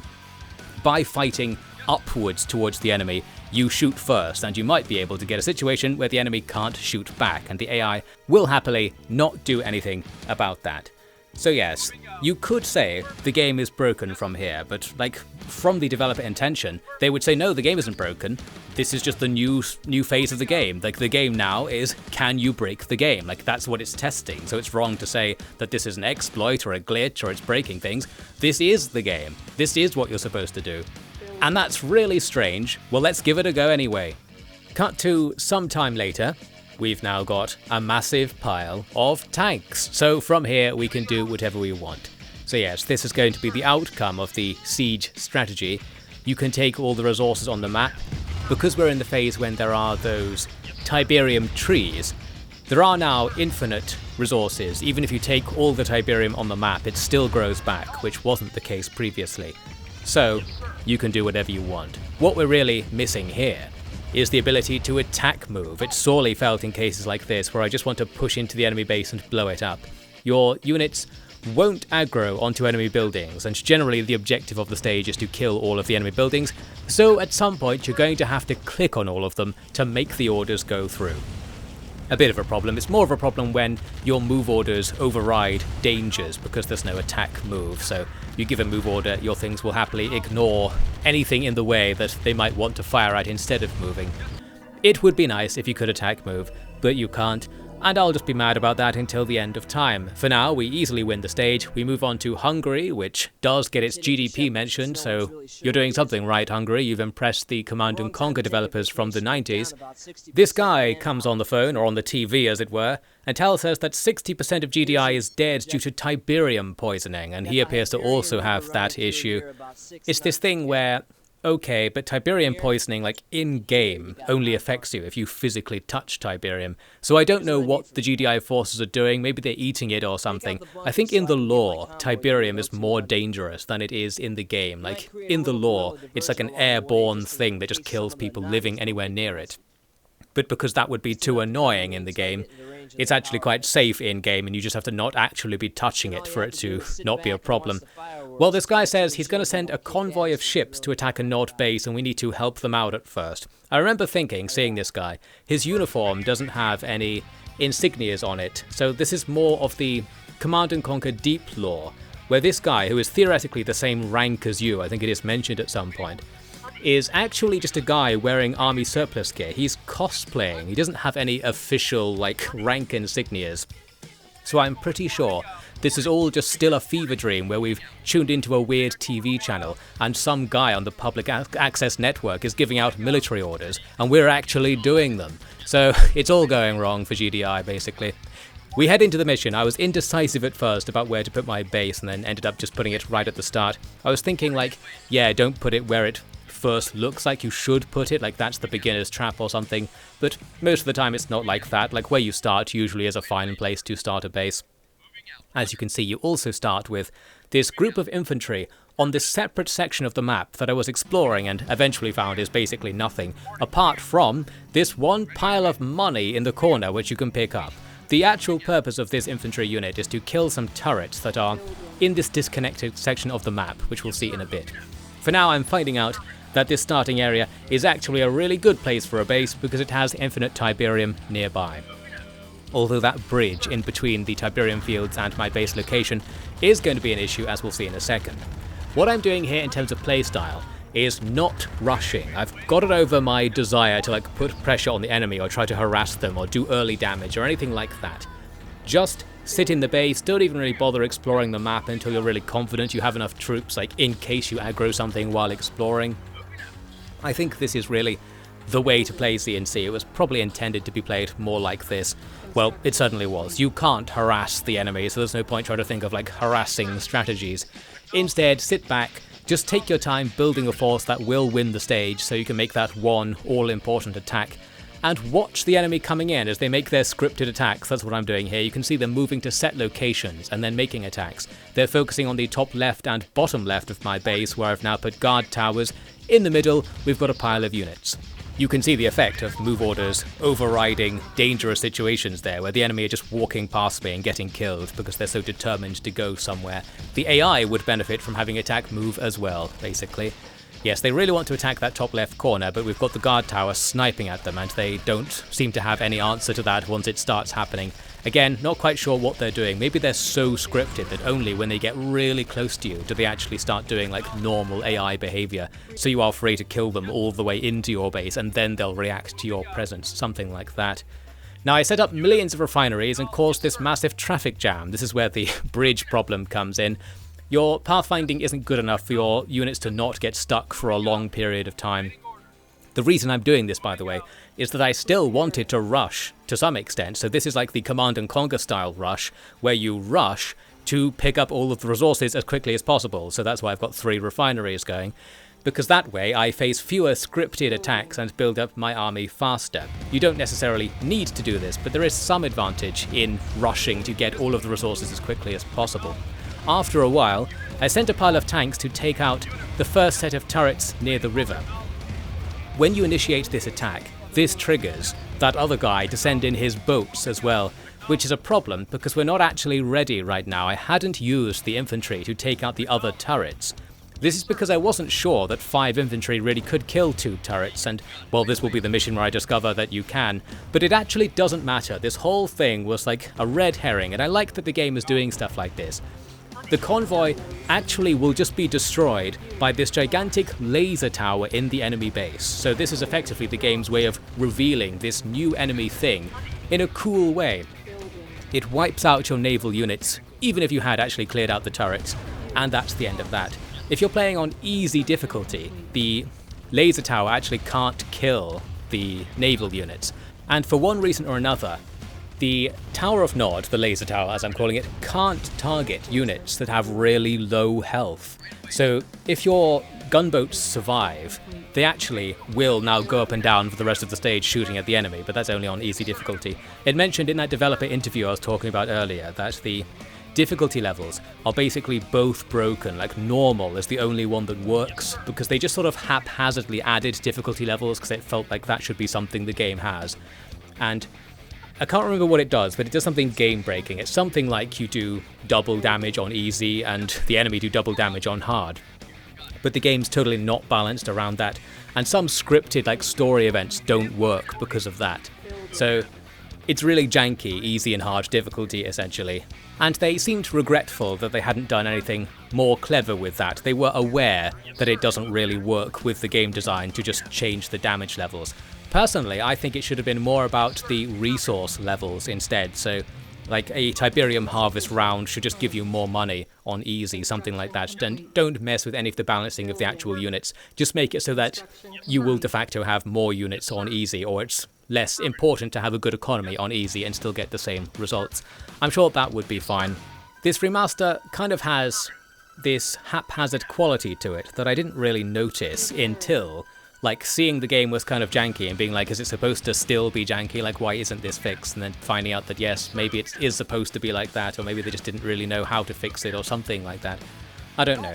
It's a remaster that keeps potential problems from the original, possibly deliberately, or possibly because they didn't really have a better way of doing things. One thing to mention, by the way, is that one aspect that is remastered is the music. The music, while it was good in the original, is also better in the remaster. So really, it's the graphics and the sound that are being remastered. The game itself isn't adjusted or like improved upon for any sort of modern audience consideration, anything like that. And this is, well, it was good in their opinion, like they were trying to make it a faithful remaster, but some of the stuff seems like it should be clearly improved upon. And one potential issue there, or my biggest issue, is the thing I'm doing here in this footage. It's time to start making a wall going to the left, because I want to harvest that Tiberium over there with a refinery that's over there. And because you can't just build anywhere, you have to do something stupid like this. I really think the solution to the whole sandbag thing is probably let buildings be placed down anywhere, or have them be mobile like the MCVs. And then just remove this whole wall thing altogether. Either let the AI attack walls, or take walls away from the game entirely. Like, you could make a move like that. I'm guessing if they were going to do something like that for the remaster, this would be more of a big deal, like they'd have to test it more, and they were really hoping like, well, we'll just leave everything as it is because somebody's tested it as it is already and presumably it works. It's just that it doesn't really, and the difficulty stuff they added does actually break it a little bit, and I guess they didn't test that enough. I think they did patch it later after the release to make the difficulties less extreme in the hope of bringing them both back towards the normal experience. Well, anyway, I'm casting shade on the remaster for not being a remake instead of a remaster. Yes, what I'm asking for is essentially outside the scope of a remaster. Well, I still want it, so there you go, I might as well say that I want it. That's that. Soon I've done all my sandbagging antics to take the enemy's Tiberium. Now it's time to do something in the game, and what I've got here is absolutely loads of tanks going up against the enemy's anti-tank weapons, because I can't be bothered to do anything clever by the looks of things. And also, just going in with millions of tanks isn't really the best idea here, because what if they just make millions of rocket launcher guys? Spoilers, they're going to make millions of rocket launcher guys, so we have this battle on the edge of their base, which is exactly the sort of attack I've been saying doesn't work and shouldn't be done in the game. And maybe this is when I've finally learned my lesson, because we had like 10 tanks here, and while we killed plenty of enemies, we might have actually done fine in terms of trading value. As we've discussed at length, that doesn't matter in this game. So, we make an attack, we kill their refinery, we take out tons of infantry and vehicles. That isn't going to have any effect on the enemy whatsoever. They're just going to put all of those things straight back with their nearly infinite money. So, 20 seconds later, I'm still sort of dancing around in the enemy base. They've already started putting their stuff back. They've now got 2 Tiberium harvesters, so they'll be getting even more money, and overall, that attack was a failure. But I am already preparing a better attack, and I think I must have learned by now because I'm so quickly switching to the other strategy. Maybe I had some sort of last gasp hope that maybe attacking with tons of tanks could be a good idea. No, it's not. Your attack isn't going to do anything if you don't also either bring enough stuff to kill the enemy base outright, or bring some engineers for some antics, and I think this is the real way to play Command & Conquer. You can see my harvesters are getting into trouble because as we take the enemy's Tiberium, they start pathing through the enemy base to get back to our base, and that's a bit of an issue. Well, we're almost ready to go. I've got some APCs full of guys. We make a distractionary attack and then see what the APCs can do. Unfortunately, the enemy buys some artillery right in front of our APCs. However, they target the APC itself and not the far more valuable targets of the engineers, giving me a few seconds to quickly do that. So now they don't have their construction yard or airfield, they can't get any more vehicles. We also captured a silo. This means we take some of the enemy's cheat money, and we'll see me using this strategy to better effect later. You can take advantage of the enemy's cheating by constantly stealing their cash through that method. In the meantime, with the enemy now basically crippled, I can just very slowly kill their buildings, being careful to do it left to right to stay away from that laser tower. Once you kill their power plants, you don't have to worry about the tower anymore. And as you might have noted, that attack was with far fewer units than my first attack and was far more successful simply because you just have to use engineers. You have to take out the key enemy targets first, otherwise there is no point in attacking the enemy. That's the spirit I needed to drum into myself over the course of playing CNC. 1% efficiency on the final score there, so that went very badly according to the game. Well, it worked out in the end, I guess. Now we have a cutscene that vaguely hints at the origin of Tiberium. It doesn't actually say, but the cutscene itself shows it coming to Earth in some sort of meteor. So there you go, it's some sort of alien material, and if you play the later games, I'm pretty sure it is an alien material deliberately sent here to infect the Earth. And it's already started growing everywhere where basically there's farmland. I think that's the deal. It grows on fertile soil and turns the minerals in the soil into rare earth metals, so that's the magic thing about it. We now continue our habit of watching TV on the job to see this talk show where the underrated best character in the game, Dr. Mobius, is here. Underrated because he's overacting everything to a glorious extent, and his character's talking gibberish as well, which I quite enjoyed.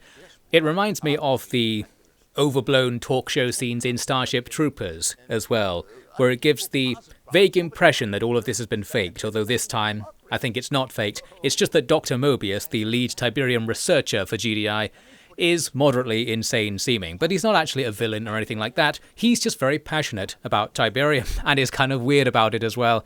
So that's that.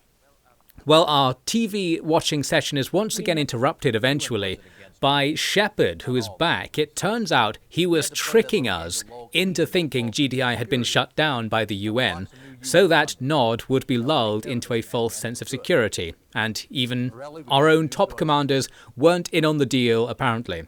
So the UN did know that GDI weren't really killing civilians, and instead of defunding them, they actually funded them even more, and now they've given us tons of helicopters to play with as well. So we're going to make a comeback here.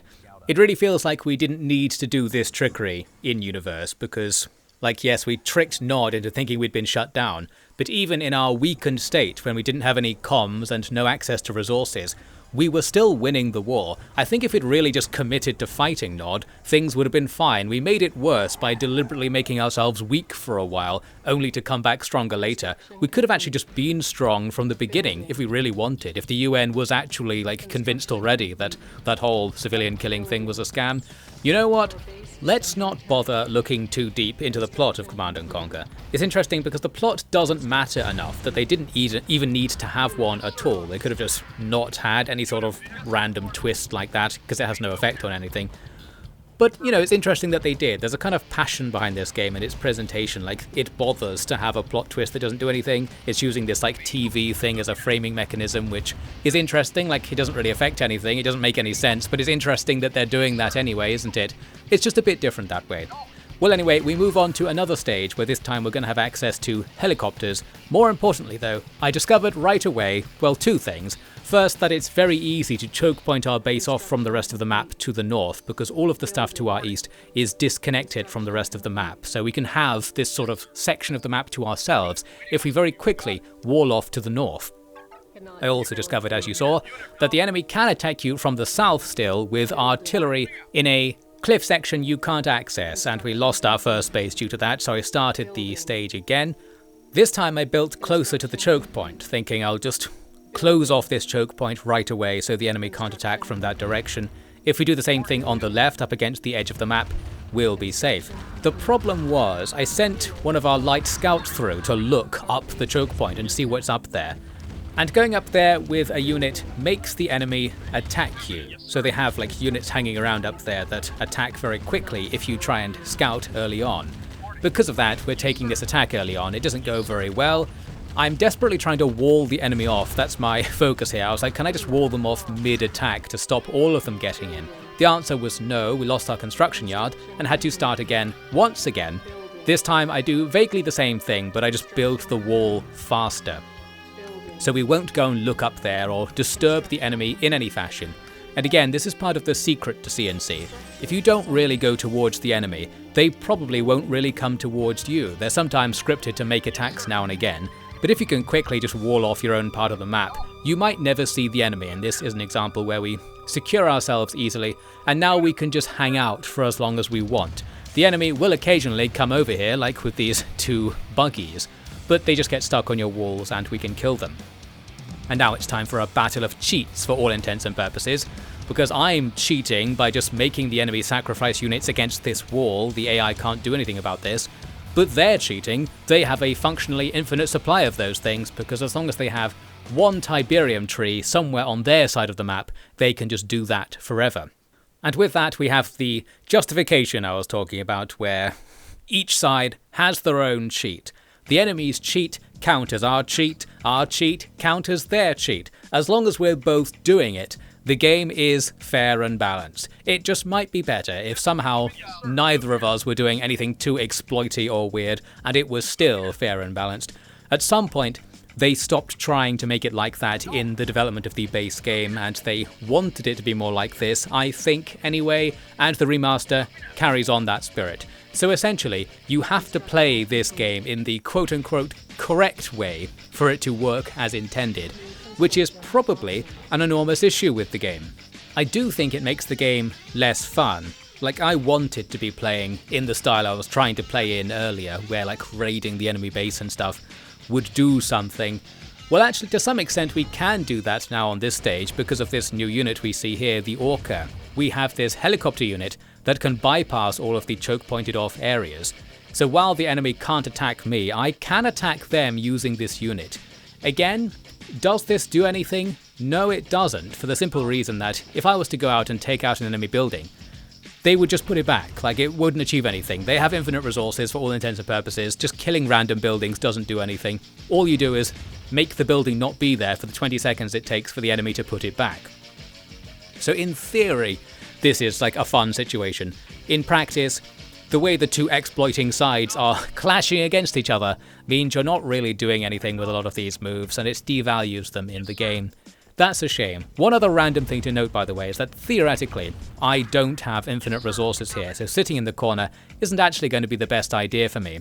However, there is a mechanic that I don't quite understand, which is how you make Tiberium trees. So while we don't have infinite Tiberium in our corner, we might get it eventually, because there are trees near the Tiberium. And I noticed when I restarted this stage like 3 times, sometimes there was already a Tiberium tree near our base, sometimes there wasn't. I think there's like a random chance over time for trees that are near Tiberium to become Tiberium trees. So if you let the Tiberium grow for a while, it might make a Tiberium tree, and then after that you have infinite resources without having to farm the Tiberium in a more careful way. I don't really know what's going on there, I just mentioned that because I want to ask you if you happen to know what's going on there. Do write it in the comments. For now though, yes, we can do some of the quote-unquote careful Tiberium farming, where you farm like half of a Tiberium patch, then wait for a while, and it will come back. We're able to do that because we now have infinite time, like the enemy will just forget we're here after a while, so we're okay. In the meantime, looks like I'm willing to pop out a scout and see what's going on around the map, and well, what's going on is that there are tons of turrets. I was saying that like there's no point killing these because they'll just rebuild them.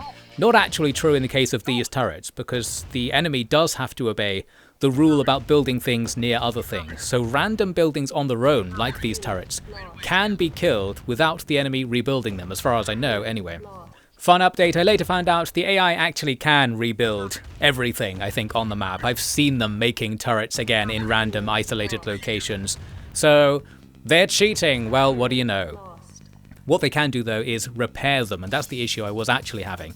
If you don't have at least like 3 orcas making the attack, because the orca goes back and forth between its helipad and the target to replenish its ammunition, the enemy will repair the turret before you come back. So you could use this to sort of exploit the enemy in that you're forcing them to waste their money, but actually they don't because they have infinite money. And look at that, the thing I was ranting about earlier did happen. I knew I was ranting about that for a reason. I had a vague memory of discovering that mechanic on this stage. And there you go, we've gained a Tiberium tree after a while. Very handy. Now we're really free to sit back and do nothing. It's AFK paradise right here. It's just that it's not quite as cheeky as it seems, because maybe I was supposed to be doing this the whole time anyway. Who knows, we're going to do it anyway because it's easy, and because it feels like a good idea, even if, in reality, you're just wasting time that you could be using building an APC with 3 engineers, rushing it into the enemy base and taking their construction yard as early as possible, or something like that.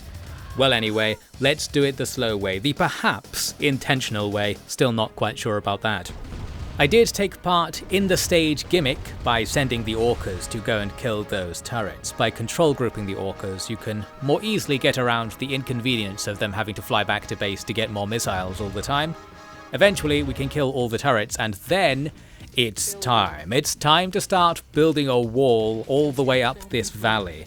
And I'm kind of annoyed at myself for doing this. I'm also annoyed at the game for making me think doing this was a good idea. Well, actually, I'm annoyed at it actually being a good idea in the game. I don't know, it's time to make a forward base at the top of the map so I can take the Tiberium there on the left. To do that, I first have to make a wall to that location. Along the way, might as well block off all the choke points as well. So we do this. It's kind of boring, it's kind of stupid. Wouldn't everybody be happier if we could just make a building up there anyway? And again, the developers might say, well, that's not in the spirit of the remaster. Alright, well, I'm still not going to allow that to be a shield. You lose points for this all the same, just because the base game did it. It's bad enough that I'm willing to say, well, change that for the remaster. Or even just make it a mode, like no walls build anywhere mode. Feels like that might be easy to program because the AI doesn't have to deal with it because it doesn't do that kind of gameplay. I don't know. Eventually, I've got what I wanted, I found out where the enemy base is, and now it's time to plan what we're going to do. We can't really use the orcas anymore, so the gimmick of the stage fades away. Since the enemy have SAM sites in their base, you can't attack their base with the orcas or do anything too special. What we can do, though, is spend 5 minutes building a wall from our forward base into the enemy base, and there you go. We didn't actually need to do this because the enemy AI was already disabled by the fact I'd blocked all the choke points elsewhere on the map. Now it's even more under siege. I'm going to completely wall them off. I actually had a vague plan about what I was going to do with this, which we'll see. First, I need to put my wall around the enemy wall. Then I wanted to see, can you make an actual forward base for like production purposes? So if I put my production here, will it come out of that building? Because of course, if you have 2 weapons factories and you make a unit, you don't specify which weapons factory it will go to. Handily, it comes out of the new one. I think you can specify or designate a building as the primary production building and it will focus on making stuff there. But I don't know how to do it, and well, it's probably worth mentioning this game has no tutorial. The only reason that isn't really a problem for me is that I still remember the manual from the good old days, like I read it a billion times. So I knew how to play it from the beginning, even just vaguely remembering my terrible childhood knowledge of the game, and it was fine. And here's something that I didn't do as a child, but I wanted to find out whether it works. We'll see a similar strategy to this in a second, actually, that I did do as a child.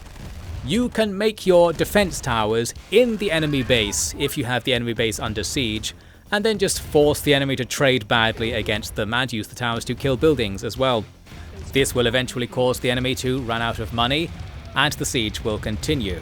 So while we're killing the enemy army in the corner there, I've got a grand plan, which is to continue building sandbags into the enemy base to block off their access to their own base even more, so that I can bring up engineers to sort of creepily and safely start taking the enemy base from within while they can't do anything about it. We don't even need to do that though, because we have them so under siege. We've got tanks everywhere, we've got the guard tower which kills the enemy construction yard. The enemy are occasionally selling buildings, so they're still making units. They've got tons of infantry back there, as you can see. But to deal with that, let's just put down more guard towers. We make the enemy come into this fight where they lose most of the infantry. We are losing value on the towers by losing health and being forced to repair it, but that's probably still a good trade. And the enemy's artillery unit sitting there doesn't react to me firing at the airstrip, so that's good. And also, the orcas finally show up once again. Because we killed the 2 nearby SAM sites, I could use them a bit anyway. I could also use my tanks, or like anything else in the game if I wanted to. Apparently I don't.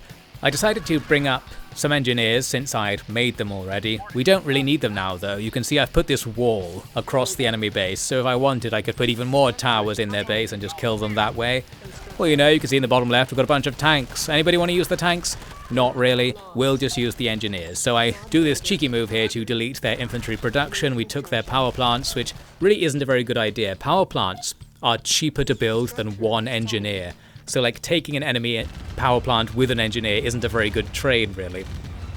And it doesn't matter, because at some point I just attack with the tanks and we win. So obviously I was just sort of toying with the AI there, just seeing what I could get away with, and the answer really is you can get away with anything. And doing that reminded me of a different strategy that I had done before in the Nod campaign in my genius childhood exploit days, so we'll come back to that in a sec.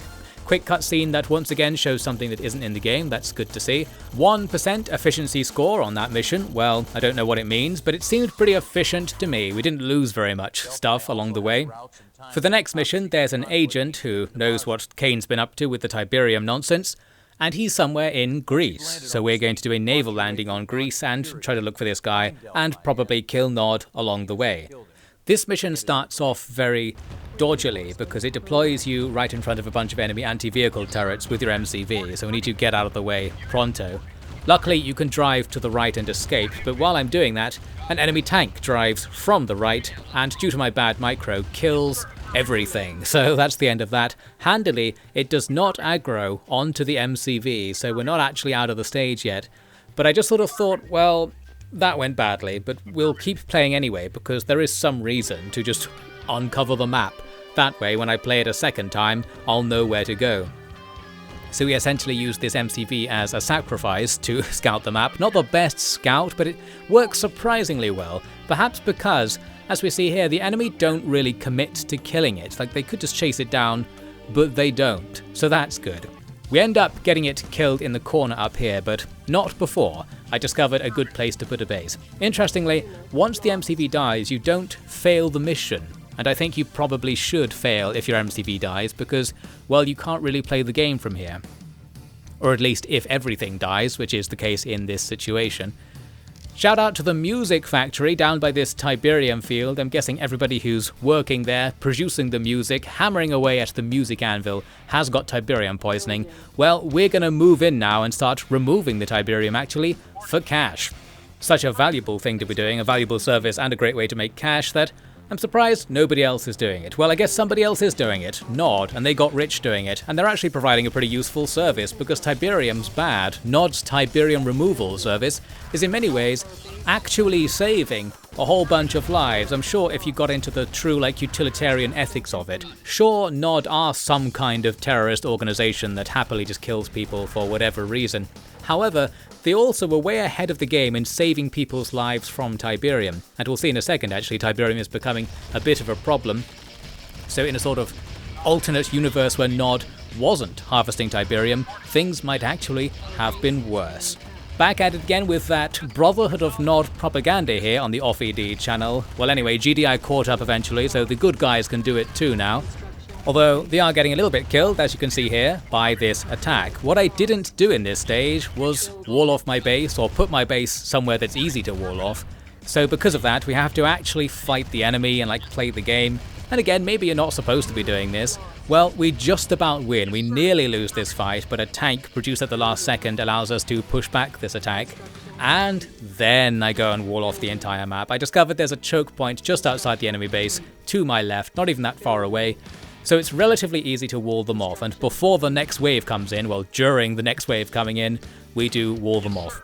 And that's that really. Probably just doing it straight away would have been the best idea. Like, for the cost of 2 guard towers, which I was using to defend my base, you could easily make 20 wall sections and set up this little block off here. Once you've done it, we just start shooting the enemy. This isn't actually the official block off, because the enemy's Tiberium harvesting is on the other side of the wall, so we're not damaging their economy, but we can just do this, which I found amusing. Looks like I came to zoom in and look at it happening. The enemy will happily stand there and die. Gameplay. We are playing Command and Conquer. You don't have to play it like this. Like, I'm being annoyed about it being like this and how it sort of drags the game down and ruins it. Like, you don't actually have to do this if you really think it's going to ruin it. Well, you know, I want to do it anyway just to be annoying and get stuff to complain about on the internet. Plus, it's actually a pretty good strategy, so like, not doing it is more of a challenge run condition than like just an alternate playstyle or something like that. This is really effective. Eventually, I've walled off the enemy's base to the point they can't make money anymore. They come and stand on the edge of a cliff with their army and get it killed, and here's the secret strategy that I remember doing in the Nod campaign as a kid, as part of my ultra-conservative playstyle where I would harvest the entire map. I also would not scout the map. What I would do is take advantage of the fact you can build in the fog of war. So if you build a wall vaguely into the fog of war, you can then also build a comm center, a building that unveils the fog of war. Because of this, we can now see the enemy base, and it's not even a bad move economically, because it costs 1,000 to put the comm center down. If you sell it right away, I think you get half the cash back, and you also get 5 minigunners, which are worth 500.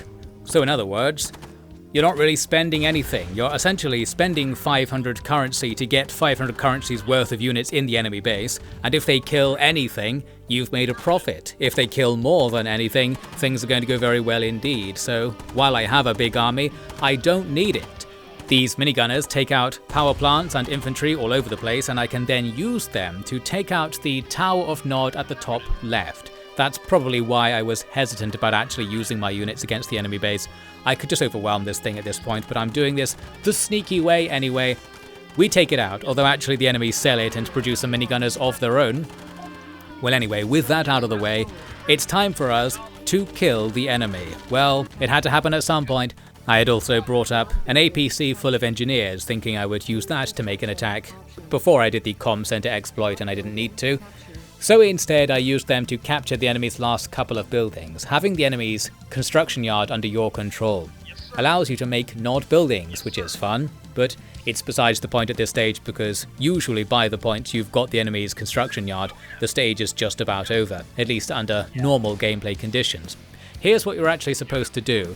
Put this guy in the corner in a helicopter and fly him away. And in the speedrun it reveals that you can just go there right away. If you have like an APC with a rocket launcher guy in it, you can run it to the end of the enemy base really quickly before they've built too much stuff. The rocket launcher guy will destroy the wall at the back of the enemy base, and then moving beyond it spawns the helicopter and effectively just completes the stage right away. So that's good, isn't it? We carry on to Albania next. Looks like GDI has now taken over most of Europe. Nod's in trouble here. For this mission, it tells you something about the problems with Tiberium, which, as I mentioned before, are probably worse in-universe than they are in-game. It's saying that everybody's getting diseases and or dying because of this problem, and it's only just getting started, really. It very much implies they're burning everything down in this scene to get rid of the Tiberium spores. Maybe that's the answer, I don't know. Just don't stand on it, guys. Don't eat the Tiberium, for the love of God. Well, it's too late. People are finding it too delicious. It's too full of tasty rare earth minerals, great for your bones. Well, anyway, we need to once again help out Mobius, who is still researching the Tiberium. This time he's in trouble somewhere, and we need to extract him from a battlefield situation. He's a little less passionate about Tiberium now that he's discovered it's going to kill everybody. Well, maybe we can still make some good cash off it along the way, and that's what really matters. It turns out if you make a barracks, you can just buy more people, so it's fine if people die. We need to go out with a strike force, as it says, and save Mobius. There's only one problem. I got distracted. So now GDI has turned blue. What's up with this? Well, I decided to check out the skirmish mode. There is a skirmish mode in the game, and of course you can play multiplayer as well. So I tried it out with a little 2 versus 2. I was surprised at how close the two sides start to each other. Like, it's really action-packed, because you can basically see the enemy base from your base, and the two sides start fighting immediately, so it's a very fast-paced RTS. We would have just basically attacked the enemy base with a rush and won, but they quickly slapped down tons of turrets in their tiny base, so we can't do that and we have to spend a bit more time. But anyway, I apparently enjoyed the game enough to bother playing a skirmish. I think I was probably just here to see what it's like. I imagine the same sandbag meta still works against the AI in skirmish, so I could just wall off the 2 choke points in the middle of the map and then do whatever I want and gradually just like wall off the entire enemy base and stop them from doing anything. But it seems I didn't. Maybe I wanted to play more normally. And by the way, while it still sounds like I'm really mad about this sandbag thing, I don't really think I am. I kind of like that you can exploit the AI so goddamn hard and that the developers don't mind you doing it. They weren't like patching it out of the game. It's kind of a cool way to just like toy with the AI, and I don't know, it's like a power fantasy, like, haha, my everything-proof wall has been set up, you cannot do anything about this, I am the true commander, the true conqueror, or something. I don't know, at least me when I was like 6 would have found that amusing, and did find it amusing. Is it still amusing? I don't know. I'm just here to complain about it, but at the same time, I'm not 100% sure that it shouldn't be like that. I'm more like, well, just add a mode where it's not like that, just in case somebody like me comes along that wants to play the game a bit differently. Perhaps breathe some fresh air into the game by having a remastered mode where the economy is balanced and there are no walls in the game, and it's more about combat and micro and just trading efficiently, and it just lets you win if you do trade efficiently. That's fine. I don't know. Well, obviously, if it's an optional mode, it's always fine. It's just developer time. I just feel like it wouldn't take very much developer time to add that, and it would feel less like the remaster contained good old-fashioned jank just for the sake of it. Feels like more effort would go in to make this a more gamey kind of game in the modern sense. Back at it again with that game design commentary. Games should be more gamey, quote-unquote, in the modern sense. Game developers, take that away, write that on your whiteboard, and instantly you'll have a hit in the making. In an incredible twist, at some point I came back and actually started playing the game once again, so let's actually talk about it once again. At the start of this mission, we're supposed to be rescuing Mobius, and you see he's actually standing inside a GDI base, so a relatively safe position. We could just drive him out of here or something. Well, you have to take him out by helicopter, and the game makes this point of sending you a helicopter right away, and it dies. And at first I was like, well, what's that about? But I think it's about trying to show you, here's why there's a challenge to this mission. Look, a helicopter can't get into this base to save him. Never mind the fact you just got in here with a whole bunch of units by driving from off-map. It's unfortunate that some people just can't cross the invisible walls. So basically what it's saying is, you have to take out all of the SAM sites, then a helicopter can extract the guy. This mission is a bit different. It's actually different in such a way that it starts solving some of my complaints from just a minute ago. Because you don't have a construction yard, and you don't have an income, you have no refinery. So it's actually a challenge of take a set amount of resources and do a thing. That means the exploits don't really come into things, it's more of a normal mission in which you are trying to do moment-to-moment tactics, trying to take advantage of the various strengths and weaknesses of the units. It's a gamey game in the modern sense, I must say. Well, here's a weird thing you encounter along the way in this mission. There's this enemy town with a couple of Nod soldiers standing in it. It kind of looks like they were going to execute the civilians here who are A-posing. You can shoot the soldiers. This Humvee then automatically kills the front row of the civilians. It doesn't automatically kill the back row, but I ordered them to anyway. GDI. GDI. Well, you know, as I said before, like, the news already thinks we're doing this. We might as well just actually do it, because you actually get some cash. Your car picks up a crate along the way, and now we have more units to play with. Did you actually need to kill the civilians to do that? No, but they're all dead, so nobody can tell the tale. We are getting away with things once again. So yes, now we've got some cash to make some units. The problem on this stage is that the enemy doesn't have this downside. They have a refinery, they have a full base, and they're making scripted like wave attacks against your base. So the longer you take, the more damage you're going to take to these ongoing attacks, and things will just get harder and harder. That means actually rushing and doing the thing I wanted to do from the beginning and doing my like instinctive playstyle that I forced myself to stop doing is now back. It's now a good idea. Although that said, it is often actually a good idea in many stages. Like, you can achieve things by rushing harder than I was rushing. Which I say because, as I mentioned before, I saw the speed run, and in many cases you can rush down the enemy and cheekily do things. Doesn't matter. Here, you can't exploit the enemy, so you have to play normally. So here's footage of me actually trying to defeat the enemy without many units, so it's not going terribly well, but I did find the secret spot at the top of the map where you can shoot into the enemy base and take out some power plants. This allows you to go through the main gates of their base without being killed by the Tower of Nod sitting there. So that's handy, and we get to shooting, but at this stage, because we're like almost dead and the enemy is still just making more and more units, it's going to be pretty difficult for us to actually do anything in this situation, because they can just spam infinite waves of stuff at us, as pictured here. So we do basically die. My rush wasn't fast enough or effective enough, and didn't have engineers enough. I did make a last gasp attempt at using an engineer here to capture the enemy construction yard.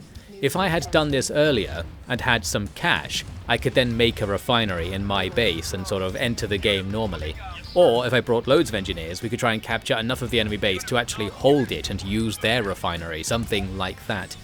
Instead, all I can do is get rid of the construction yard, take the cash, and then play on with a bit more extra money. The thing is, the enemy just got a harvester load. That means they just got maximum cash. Therefore, my play will buy far fewer units than their play, which was doing nothing at all. Yes, now it's just the enemy cheating, and we just are fighting this uphill battle. I tried to bring in 2 more engineers, hoping to capture the silo and the refinery. I did capture the silo, but then I realized that after selling the silo, because I don't have any silos of my own, it deletes your entire bank balance if you get rid of your last silo. That means we actually don't get any money from that play, which I thought I was going to, and it doesn't go very well. If I had also taken the refinery, you can store money in the refinery as well, and that would have worked out. Ultimately, I had to start the mission again and just try to go up against the enemy base a bit harder this time, in a more focused way with more units. I didn't do any engineer shenanigans at first, just choosing to blow up the northern strip of enemy buildings, but I do have some engineers in this group in the APC. Because I'm still thinking maybe we can take the enemy's economy here. We can take, at the very least, this refinery because it's unguarded, and I'll go for the silo at the back as well to get some free cash.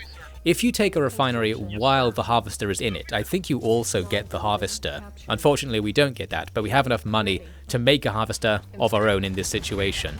So we can come back from this, and, well, ultimately we don't really need to, because we've killed so much of the enemy base, they can't make units anymore, and we quickly start just wiping everything out. We did lose most of our stuff, but it was enough. This is an example of the attack that's big enough to completely destroy the enemy base. We didn't really need to do anything special there, because I just happened to have enough units. That means that attack is good, whereas a 5% weaker attack is 100% less effective because it wouldn't have killed everything would have come back. So we went on to kill everything on the map, we got the helicopter, get the guy out, and then Kane is apparently cornered somewhere in Yugoslavia for the next mission, where we're going to go and kill him. It gives you this very sort of final mission vibe, but it's actually a fake final mission, so there's still some distance to go. It does tell you, though, that we now have a secret weapon, a gigantic space laser. We've been building that in the background, so yes, GDI's funding problems seem to have gone away. For all of Nod's control of the global media, they didn't work out that GDI has things like space lasers and probably wasn't actually shutting down during that ruse earlier. Whatever, let's stop looking for plot holes in Command and Conquer. Let's look at the next mission instead. This mission starts off in a very fast and furious way because you can deploy your base into the Tiberium field where the enemy has taken their resources from. That means you're extremely likely to encounter their harvester basically right away, so we're fighting the enemy here with the initial units you start with, and they start attacking the harvester. That means the enemy's stuff all over the map will start coming for our base, and we're not really ready for that, so it's time for a desperate struggle, effectively, where I just sort of try to take out these units as they come in one by one. The fact they are coming in one by one is the reason you can get away with this, they're coming in drips and drabs from different places on the map. It's not a build up and then a big attack. It's just sort of attack move into our base. If only we could attack move. And it doesn't go that well. They do take out a bunch of our stuff and our buildings indeed. However, they don't kill us all and things die down a little bit. And we do actually deny the enemy the ability to take Tiberium here, so that's useful for us, although there are plenty of other places. On this map, there are 2 big enemy bases, so while we can see a base right next to our base, this is just the beginning. So what I'm going to do is I'm going to wall off this base for now, but this won't be any sort of decisive move. It's just meaning I can't get attacked from one direction, allowing me to put all of my units over here. I could make a sandbag wall over there and wall that off as well, but this time I decided to be generous to the game. I'm not going to wall off the other way into our base. We'll just defend it with units or something, I don't know.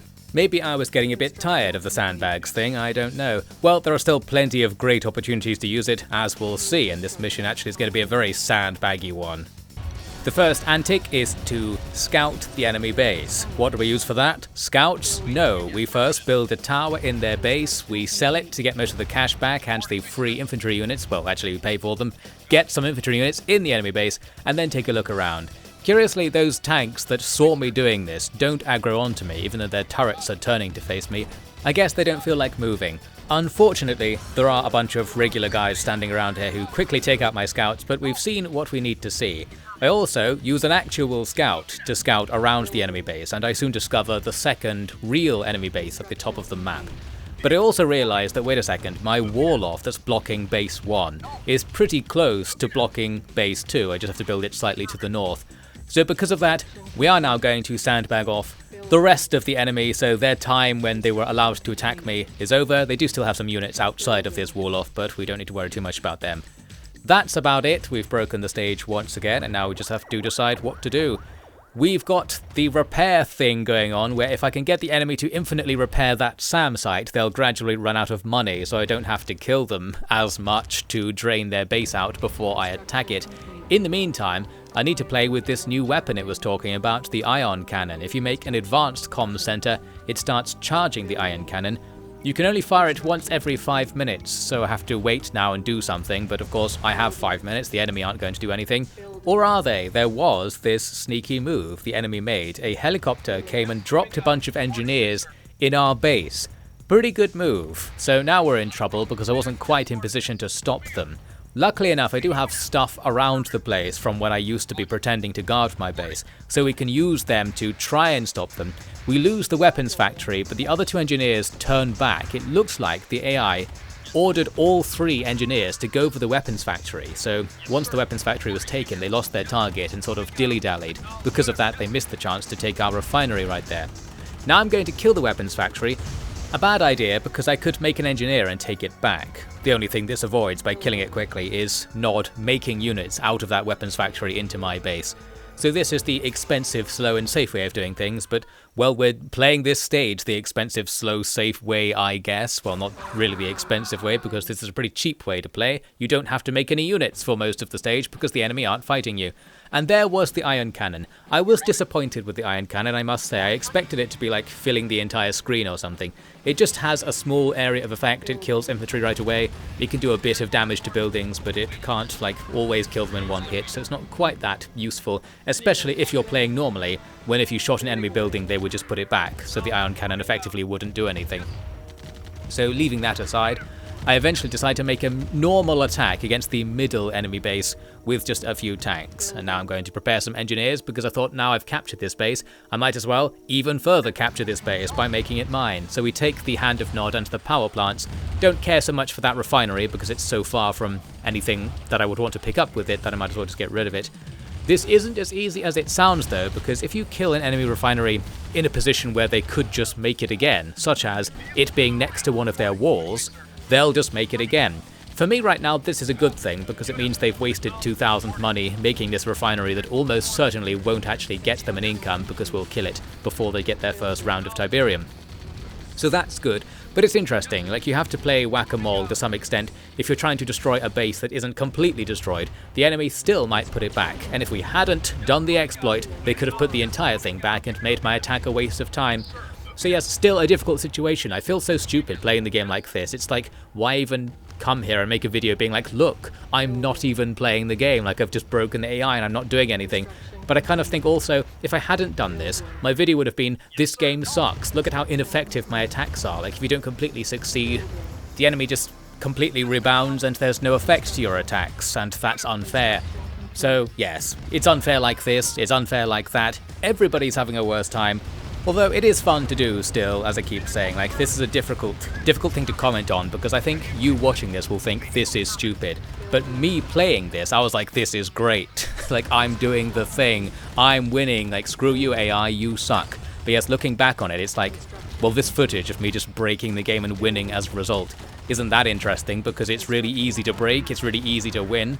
The only drama is, well, from what's happening right now, the fact that I messed up my breaking of the game. I accidentally killed part of the wall I was using to besiege the enemy, and they broke out. There was a jailbreak, and suddenly there's fighting all over the place. Suddenly I'm literally playing this game, and it's like, what am I doing? I have to click on the mouse and like find the enemies and try to kill them? It's crazy. A flash of gameplay, but soon things are back to being very much under control. What I'm trying to do is take out these power plants. I learned there the hard way that the power plants I'd taken out so far weren't enough to disable the enemy's towers of Nod, so I can use this long-range rocket launcher vehicle to gradually kill more power plants, eventually allowing me to park right outside the enemy base without being lasered to death. From here we can very quickly just drain everything from the inside by making them fight me constantly, since they'll keep aggroing onto me as they build units. With this method, we can take out the rest of the enemy's money supply and hence make it so that their base will be undefended. And one thing to note here is that you might have seen the enemy's walls were stopping me from making my attack so effectively, because walls can block shots, but they actually usually don't. As far as I can tell, almost every attack in the game goes through walls, so they're much less effective than they look like. I think the only thing walls can block are tank shells. So it happens to be that I'm attacking with the one thing that is bad against walls, but of course the walls just die, and the AI doesn't put them back, so it doesn't matter that much. But if you attacked with infantry or rocket launchers, or just anything, the walls just effectively aren't there. They only block your movement, not your shooting, except for tanks. Why is that? I don't know. Walls, underpowered. Also, remove walls from the game because they're overpowered. That is my comment. Well, eventually, we go into the enemy base once there's nothing there, and we take it. That's easy enough. But the thing is, taking that base wasn't actually the goal. All you had to do in this stage was kill that weird building up on the cliffs there. And I feel like you could probably just make tons of helicopters and just go after it with a massive wave, tolerate any losses from SAM sites and just quickly kill it, and not have to fight the enemy bases. Well, we did it the slow way. It then shows you a cutscene giving you some insight into the commander experience. This guy is a Command & Conquer commander. He's just watching multiple TVs and slapping big Simon Says buttons. Eventually, the TVs show that his base is blowing up, actually before the base itself blows up. Good TVs. And that's that. A very slow and inefficient way to win that stage. Now Shepard comes and apologizes because he hyped that up as being the final mission. No, it's not. Kane wasn't actually there. He walked off at some point. We'll have to keep chasing him. In the meantime, we have a slight gimmick mission, a no-base mission coming up, where it asks you to ambush a Nod column. The thing is, I think I went the wrong way at the start of this mission. This is actually probably my least favourite mission in the game because of how it ended up going. If you go north from the start position, you end up in this big disconnected area that doesn't give you access to the rest of the map. It has a few enemies in it, so you actually have to come here eventually to kill them, because the objective is to kill all enemies. But by going in that direction, I guess I missed what the game was trying to get me to do, that being ambush a passing group of Nod units. So instead, I go to the middle of the map, and there are just Nod units spread out over the map, like all over the place now. This is a problem, because while it's going to be easy to fight them, because we're basically going to fight one vehicle at a time, I have to find them all. And that's where the real challenge of the map comes in, because there are many places these units can go, and some of them are invisible. This is where the stealth tank is introduced as a unit, a really annoying mission to introduce it on as well. So those tanks, you can only see them if you're right next to them or they're attacking you, and they're just somewhere around the place. So I'm going to cut the rest of this mission out. Basically, I spent 20 minutes, quite literally, walking around, just looking for like where there might be a stealth tank, because you're not only revealing the map, you have to actually walk adjacent to them to make them aggro onto you.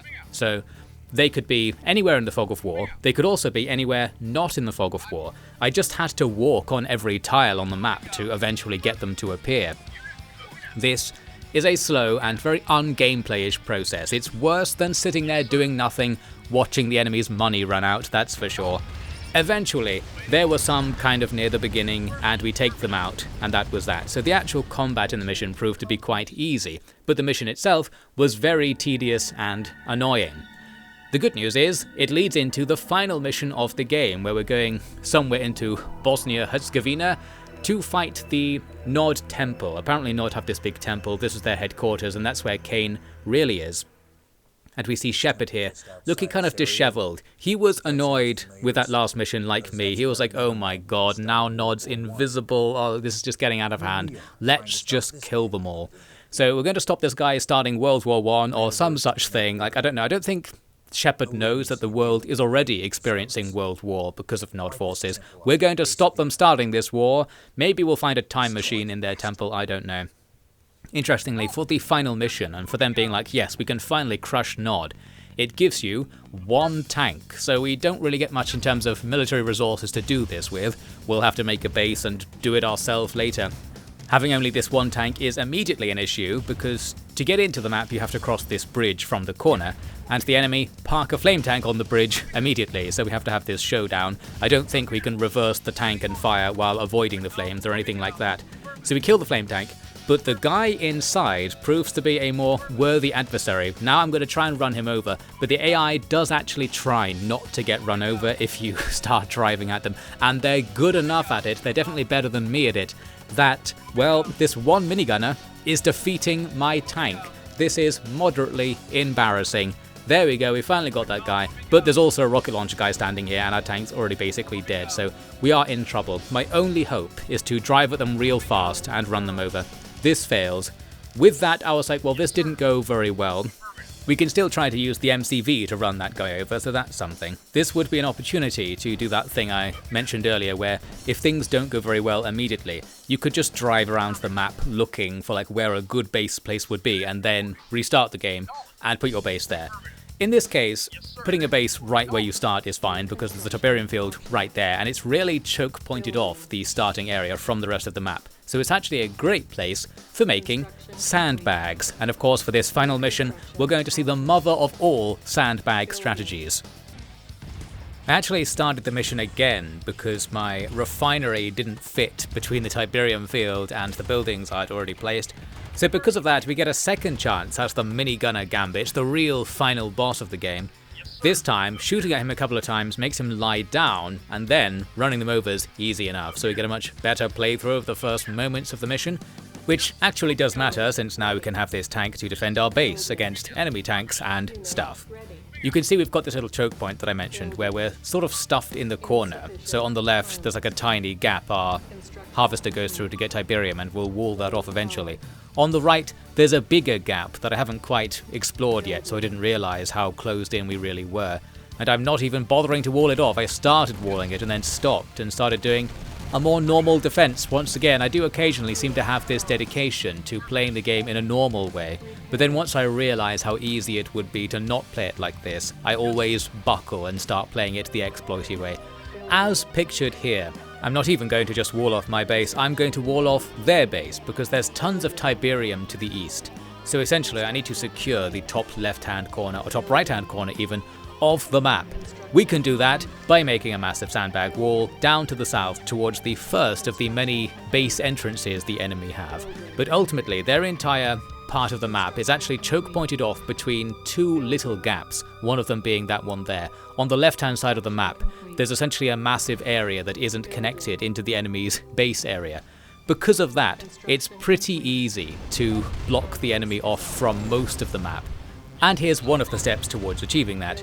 Of course, completed by having our guard tower appear and then disappear within the enemy's base entrance, allowing us to see what's going on and be annoying with some minigunners, although not really. So we wall off that area, but the enemy can still come at us from the east because their base has an exit to its right, and then that comes up here towards our base. So because of that, we actually haven't walled off the enemy quite yet. We need to put a wall over here. Here's me putting a wall over here. So that's that, eh? Although not before another wave comes out, so we'll have to fight them a little bit in the meantime. But yes, now we are completely separated from the enemy. Although I have this terrible engagement where we've got an enemy tank and one of their harvesters on our side of the wall, and they go absolutely ballistic about running us over, just chasing us down so hard. I was impressed by the AI here. Like, even the harvester doesn't bother going for the Tiberium, it's just going to run over my infantry. They're just sacrificing it to kill some of my guys. And they even killed enough guys with it that it's actually not that bad of a trade from the AI's point of view. Like, while they still lost money on that trade, it wasn't that bad. So pretty decent play, I think, from the enemy. With that, the AI is now shut down once again, and we can do whatever we want. And what I want to do, of course, is put even more walls down, apparently, because they had some forces roaming about on the west side of the map, and I didn't know they didn't have another base exit over there. I started walling off more than I actually needed to. Now we can stand off here and kill the enemy tanks that come to investigate what's going on, and eventually put together a force to do something. This isn't actually that much of a force. I just got a few infantry here and decided to use them to push down the right-hand side of the map, because I finally cottoned on to the fact that the enemy's anti-vehicle turrets are best tackled using infantry instead of vehicles. I'm going to wall my guys in on the enemy side of the map to make sure there's no retreat. I'm sure they appreciate that. Just didn't want anyone slipping through while I was making this attack. I'm going to open up another gap in the wall to let this scout car through, so we can find out what's going on down there. We discover there's this little separate enemy base with just tons of Tiberium in it. Here's the other exit to that base we walled off earlier, so to truly trap that base we need to wall off both this gap and another gap to the south we're about to see. And there's another base to the south of all this, and that's the enemy's main base, really. So ideally we want to wall that off as well, but right now the AI is already dead. Like, they're not doing anything back here in their space because they can't get to us. So walling them off is just giving us better chances to advance, really, as we'll see. I did make an attack with the infantry already trapped in the enemy zone, but they got killed pretty easily by this stealth tank. My vague goal was to take out these Tiberium silos so the enemy had less money, but that would have been a bad idea because we can do something better than that, and that's what I did next. We come down with millions of tanks after first making a wall that forms a corridor. So we have this safe corridor that leads us to the enemy's Tiberium base, and with sufficient sandbagging, they can't react to me going in there to have my way with it. And my way specifically is to capture it. This is where the enemy's infinite money cheats will come in useful for us at last. We can deploy engineers to capture those silos. This gives you about 1,500 credits, which isn't that good actually, because it costs 500 to make an engineer. So we're making about 1,000 a pop if we capture a full Tiberium silo. But the real trick here is that this is repeatable, and that's where the money comes in. We need to sell a couple of the silos because the enemy can target them, so we might as well sell them to make a tiny bit of extra money while building more silos back in my base to effectively teleport the money back there before it gets deleted from our bank balance as we saw earlier. But because I've sold those buildings, it frees up the space where they used to be, and as we've discussed, the AI likes to put back any buildings they've lost, and they will do that even if it's right in front of your units. Because of this, the Tiberium silos come back. Because the enemy is cheating, they end up being filled up immediately. Then we have engineers standing by to take them again. And of course we can get into a cycle here where we start stealing tons of money from the enemy. We don't need to do this, and it's not even that effective, as I said, but it was quite cheeky. Would it be a better use of my time to actually attack with that massive pile of tanks seen just on the edge of the screen? Yes. Was I enjoying myself doing basically nothing to steal bits and pieces of the enemy's cheat money instead of just harvesting money myself?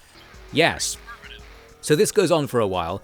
It actually got less and less effective because the enemy stopped filling up the Tiberium silos very quickly. I think what must have happened is they only ended up with like one Tiberium tree somewhere, which they're harvesting from, which produces money very slowly, so even with their cheats, they weren't getting enough money to fill all of their silos at the same time with a single harvester load, which they normally do.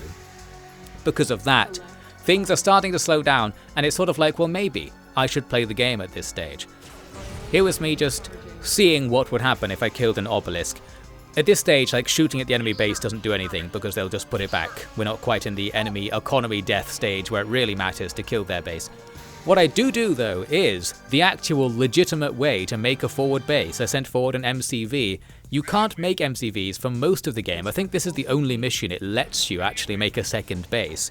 So there we go, legitimately just putting a refinery down there by that Tiberium.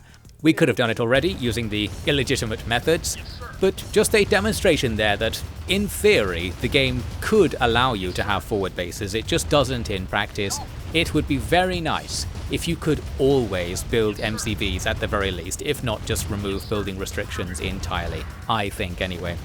Well, here it looks like I am actually going to do something with that pile of tanks that's been sitting around. With all the money I built up, it looks like I didn't even spend it. It's just sitting in the account. Like, I could just make like 10 more tanks and make this even more effective of an attack. But I didn't. So there you go, I was wasting my time, I was wasting your time. We were all having a great time along the way though. Then, my base explodes because it turns out the enemy have something equivalent to the ion cannon. They have a nuke launcher. And it's much more effective than the ion cannon as well. So they blow up half of our base back there. I'll just put it back, of course, now using the AI's strategies against them, like you can't kill me, I'm too rich, like within a minute it all just comes back, you wasted your nuke. But of course the nuke is free for them. I guess that nuke only starts firing once you get close to actually killing the enemy, so it's not too annoying early on. Here's what we're actually supposed to do. We kill the enemy base pretty easily in the end, just using a massive pile of tanks.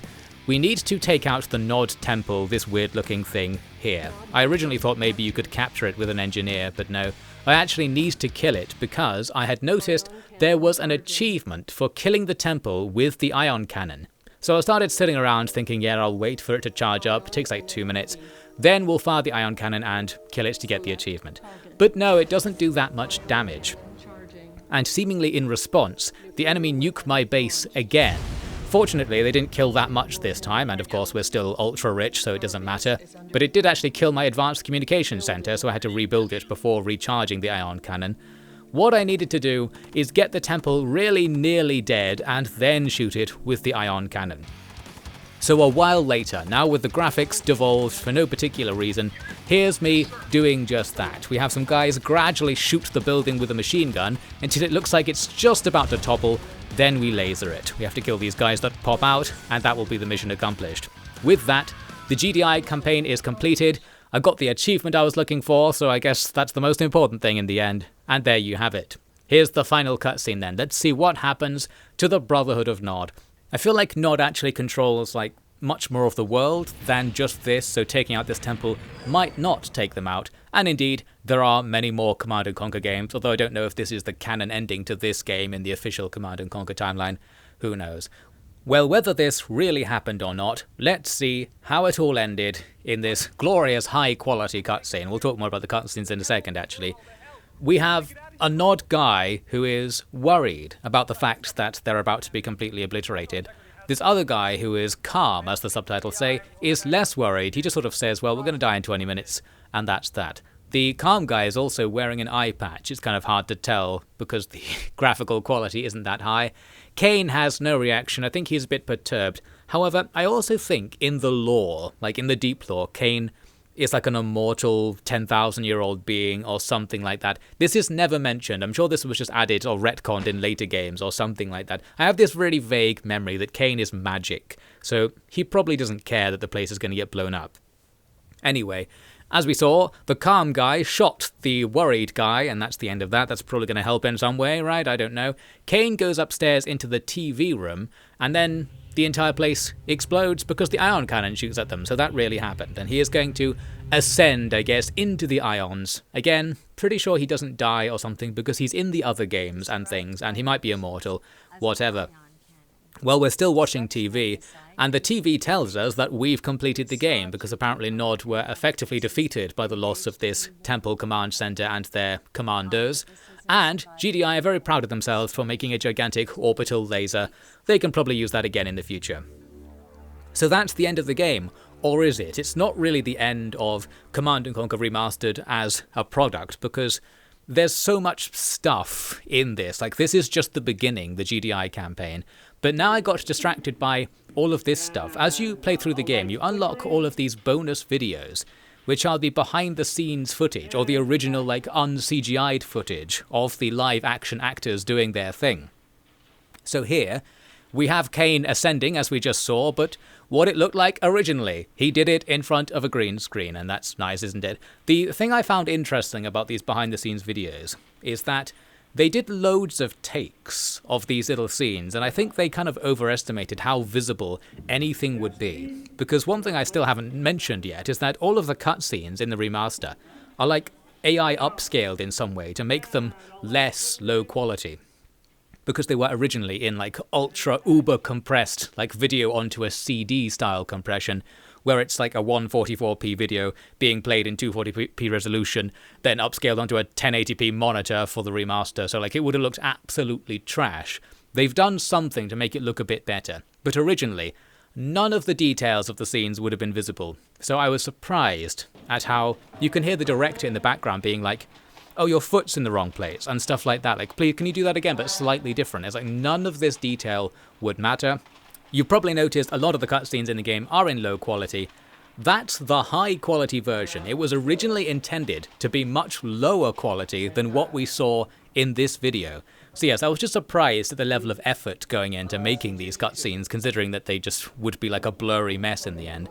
As we saw there, Kane is actually directing the cutscenes as well. It did say in the game that he's controlling the media, so even in the real-life production of the game, he was also controlling the media. It all makes sense. So yes, they did a bunch of takes of that guy pointing his gun to the side for that 1 second scene we saw earlier where he shot that guy, which was like so blurry that you wouldn't have seen what was going on anyway. All good stuff. I don't know, maybe they just bought the studio for the day, so they thought we might as well like just film it 10 times just in case one of the takes is really good in some way. I'm sure they had fun with that. So there are millions of such videos for all of the different cutscenes, the behind the scenes, making of style things. Pretty nice. But also, there's loads of actual gameplay content that we haven't touched. We haven't even done half of the actual game, not even close to half. Because for starters, you can do the rest of the campaign that was skipped over by the non-linear part, so many of the missions have alternative versions of them on different maps, where you're doing similar objectives but in a different scenario, and since the maps being different is the main difference between missions, it's effectively a different mission. And also, it has the rest of the remaster campaigns, because there is an expansion for both GDI and NOD, the covert operations, which add a whole bunch of missions that's basically like half the length of the campaign for each faction each. And of course there was the NOD campaign, that probably goes without saying, so we've definitely played less than half the game because we played only the normal missions of GDI and not even all of the normal missions. There's also all of the normal NOD missions, all of the special GDI and special NOD missions. Then there are these, the console missions, which I guess were missions added only for the PS1 version of Command & Conquer. I think I had the PS1 version of Red Alert, and Red Alert, you might know, is also in the remaster. So you can also play the Soviet and Allied campaigns from the sort of Cold War style Command & Conquer, and all of the stuff that comes with that. So what I'm saying essentially is that while we've been here for like 2.5 hours talking about Command & Conquer, it goes on like 4 to 6 times longer than this if you want to play the entire game. Like, there's loads more of this. And I actually did play one of the GDI console missions. I actually found it quite difficult, I seem to recall. I kept like dying over and over again in this initial period where you have to do something with a commando. I forget what it was now. You'll probably see on the screen. What I wanted to actually say while I'm here is that with all this extra content, you might think, well, did you want to play any of it? Did you go on to play any more of it? And the answer is no, because I was kind of worn down by playing that GDI campaign. And again, we'll just have to pin the final blame on the exploity nature of the game, which is probably the big talking point to come away with. I didn't really want to play the NOD campaign because I knew it was something like the GDI campaign, because of course I actually remembered doing those exploits myself in the NOD campaign, which makes me think it must be even easier to get to the point when you can start doing exploits and then cheese the game. Although I don't remember as a kid actually succeeding with the exploits. I remember doing them. I don't remember like completing the game or anything like that, so I clearly still gave up on it. I don't know what's going on with that. Well, the point is, I didn't really want to keep playing, even though I kind of liked the game. The actual pace of the game gets real slow if you do the exploity stuff I was doing. You could just not do it, but I also didn't really want to do that either. I had this idea that like, well, the game wasn't necessarily designed to be fun if you don't play it like this. Like, this is part of the fun. This was the impression I got from reading that interview I talked about earlier. So I was lacking confidence, I guess, to play the game in a way that I think was more interesting. So I'm sort of causing this problem myself to some extent, but also I feel like I was pushed into causing this myself by the game, or the game's attitude, or the game's age, or something like that. It needs to be a more gamey game in the modern sense, as I said, and we'll just leave that as the overall comment, and you can just interpret that to mean whatever you darn well please.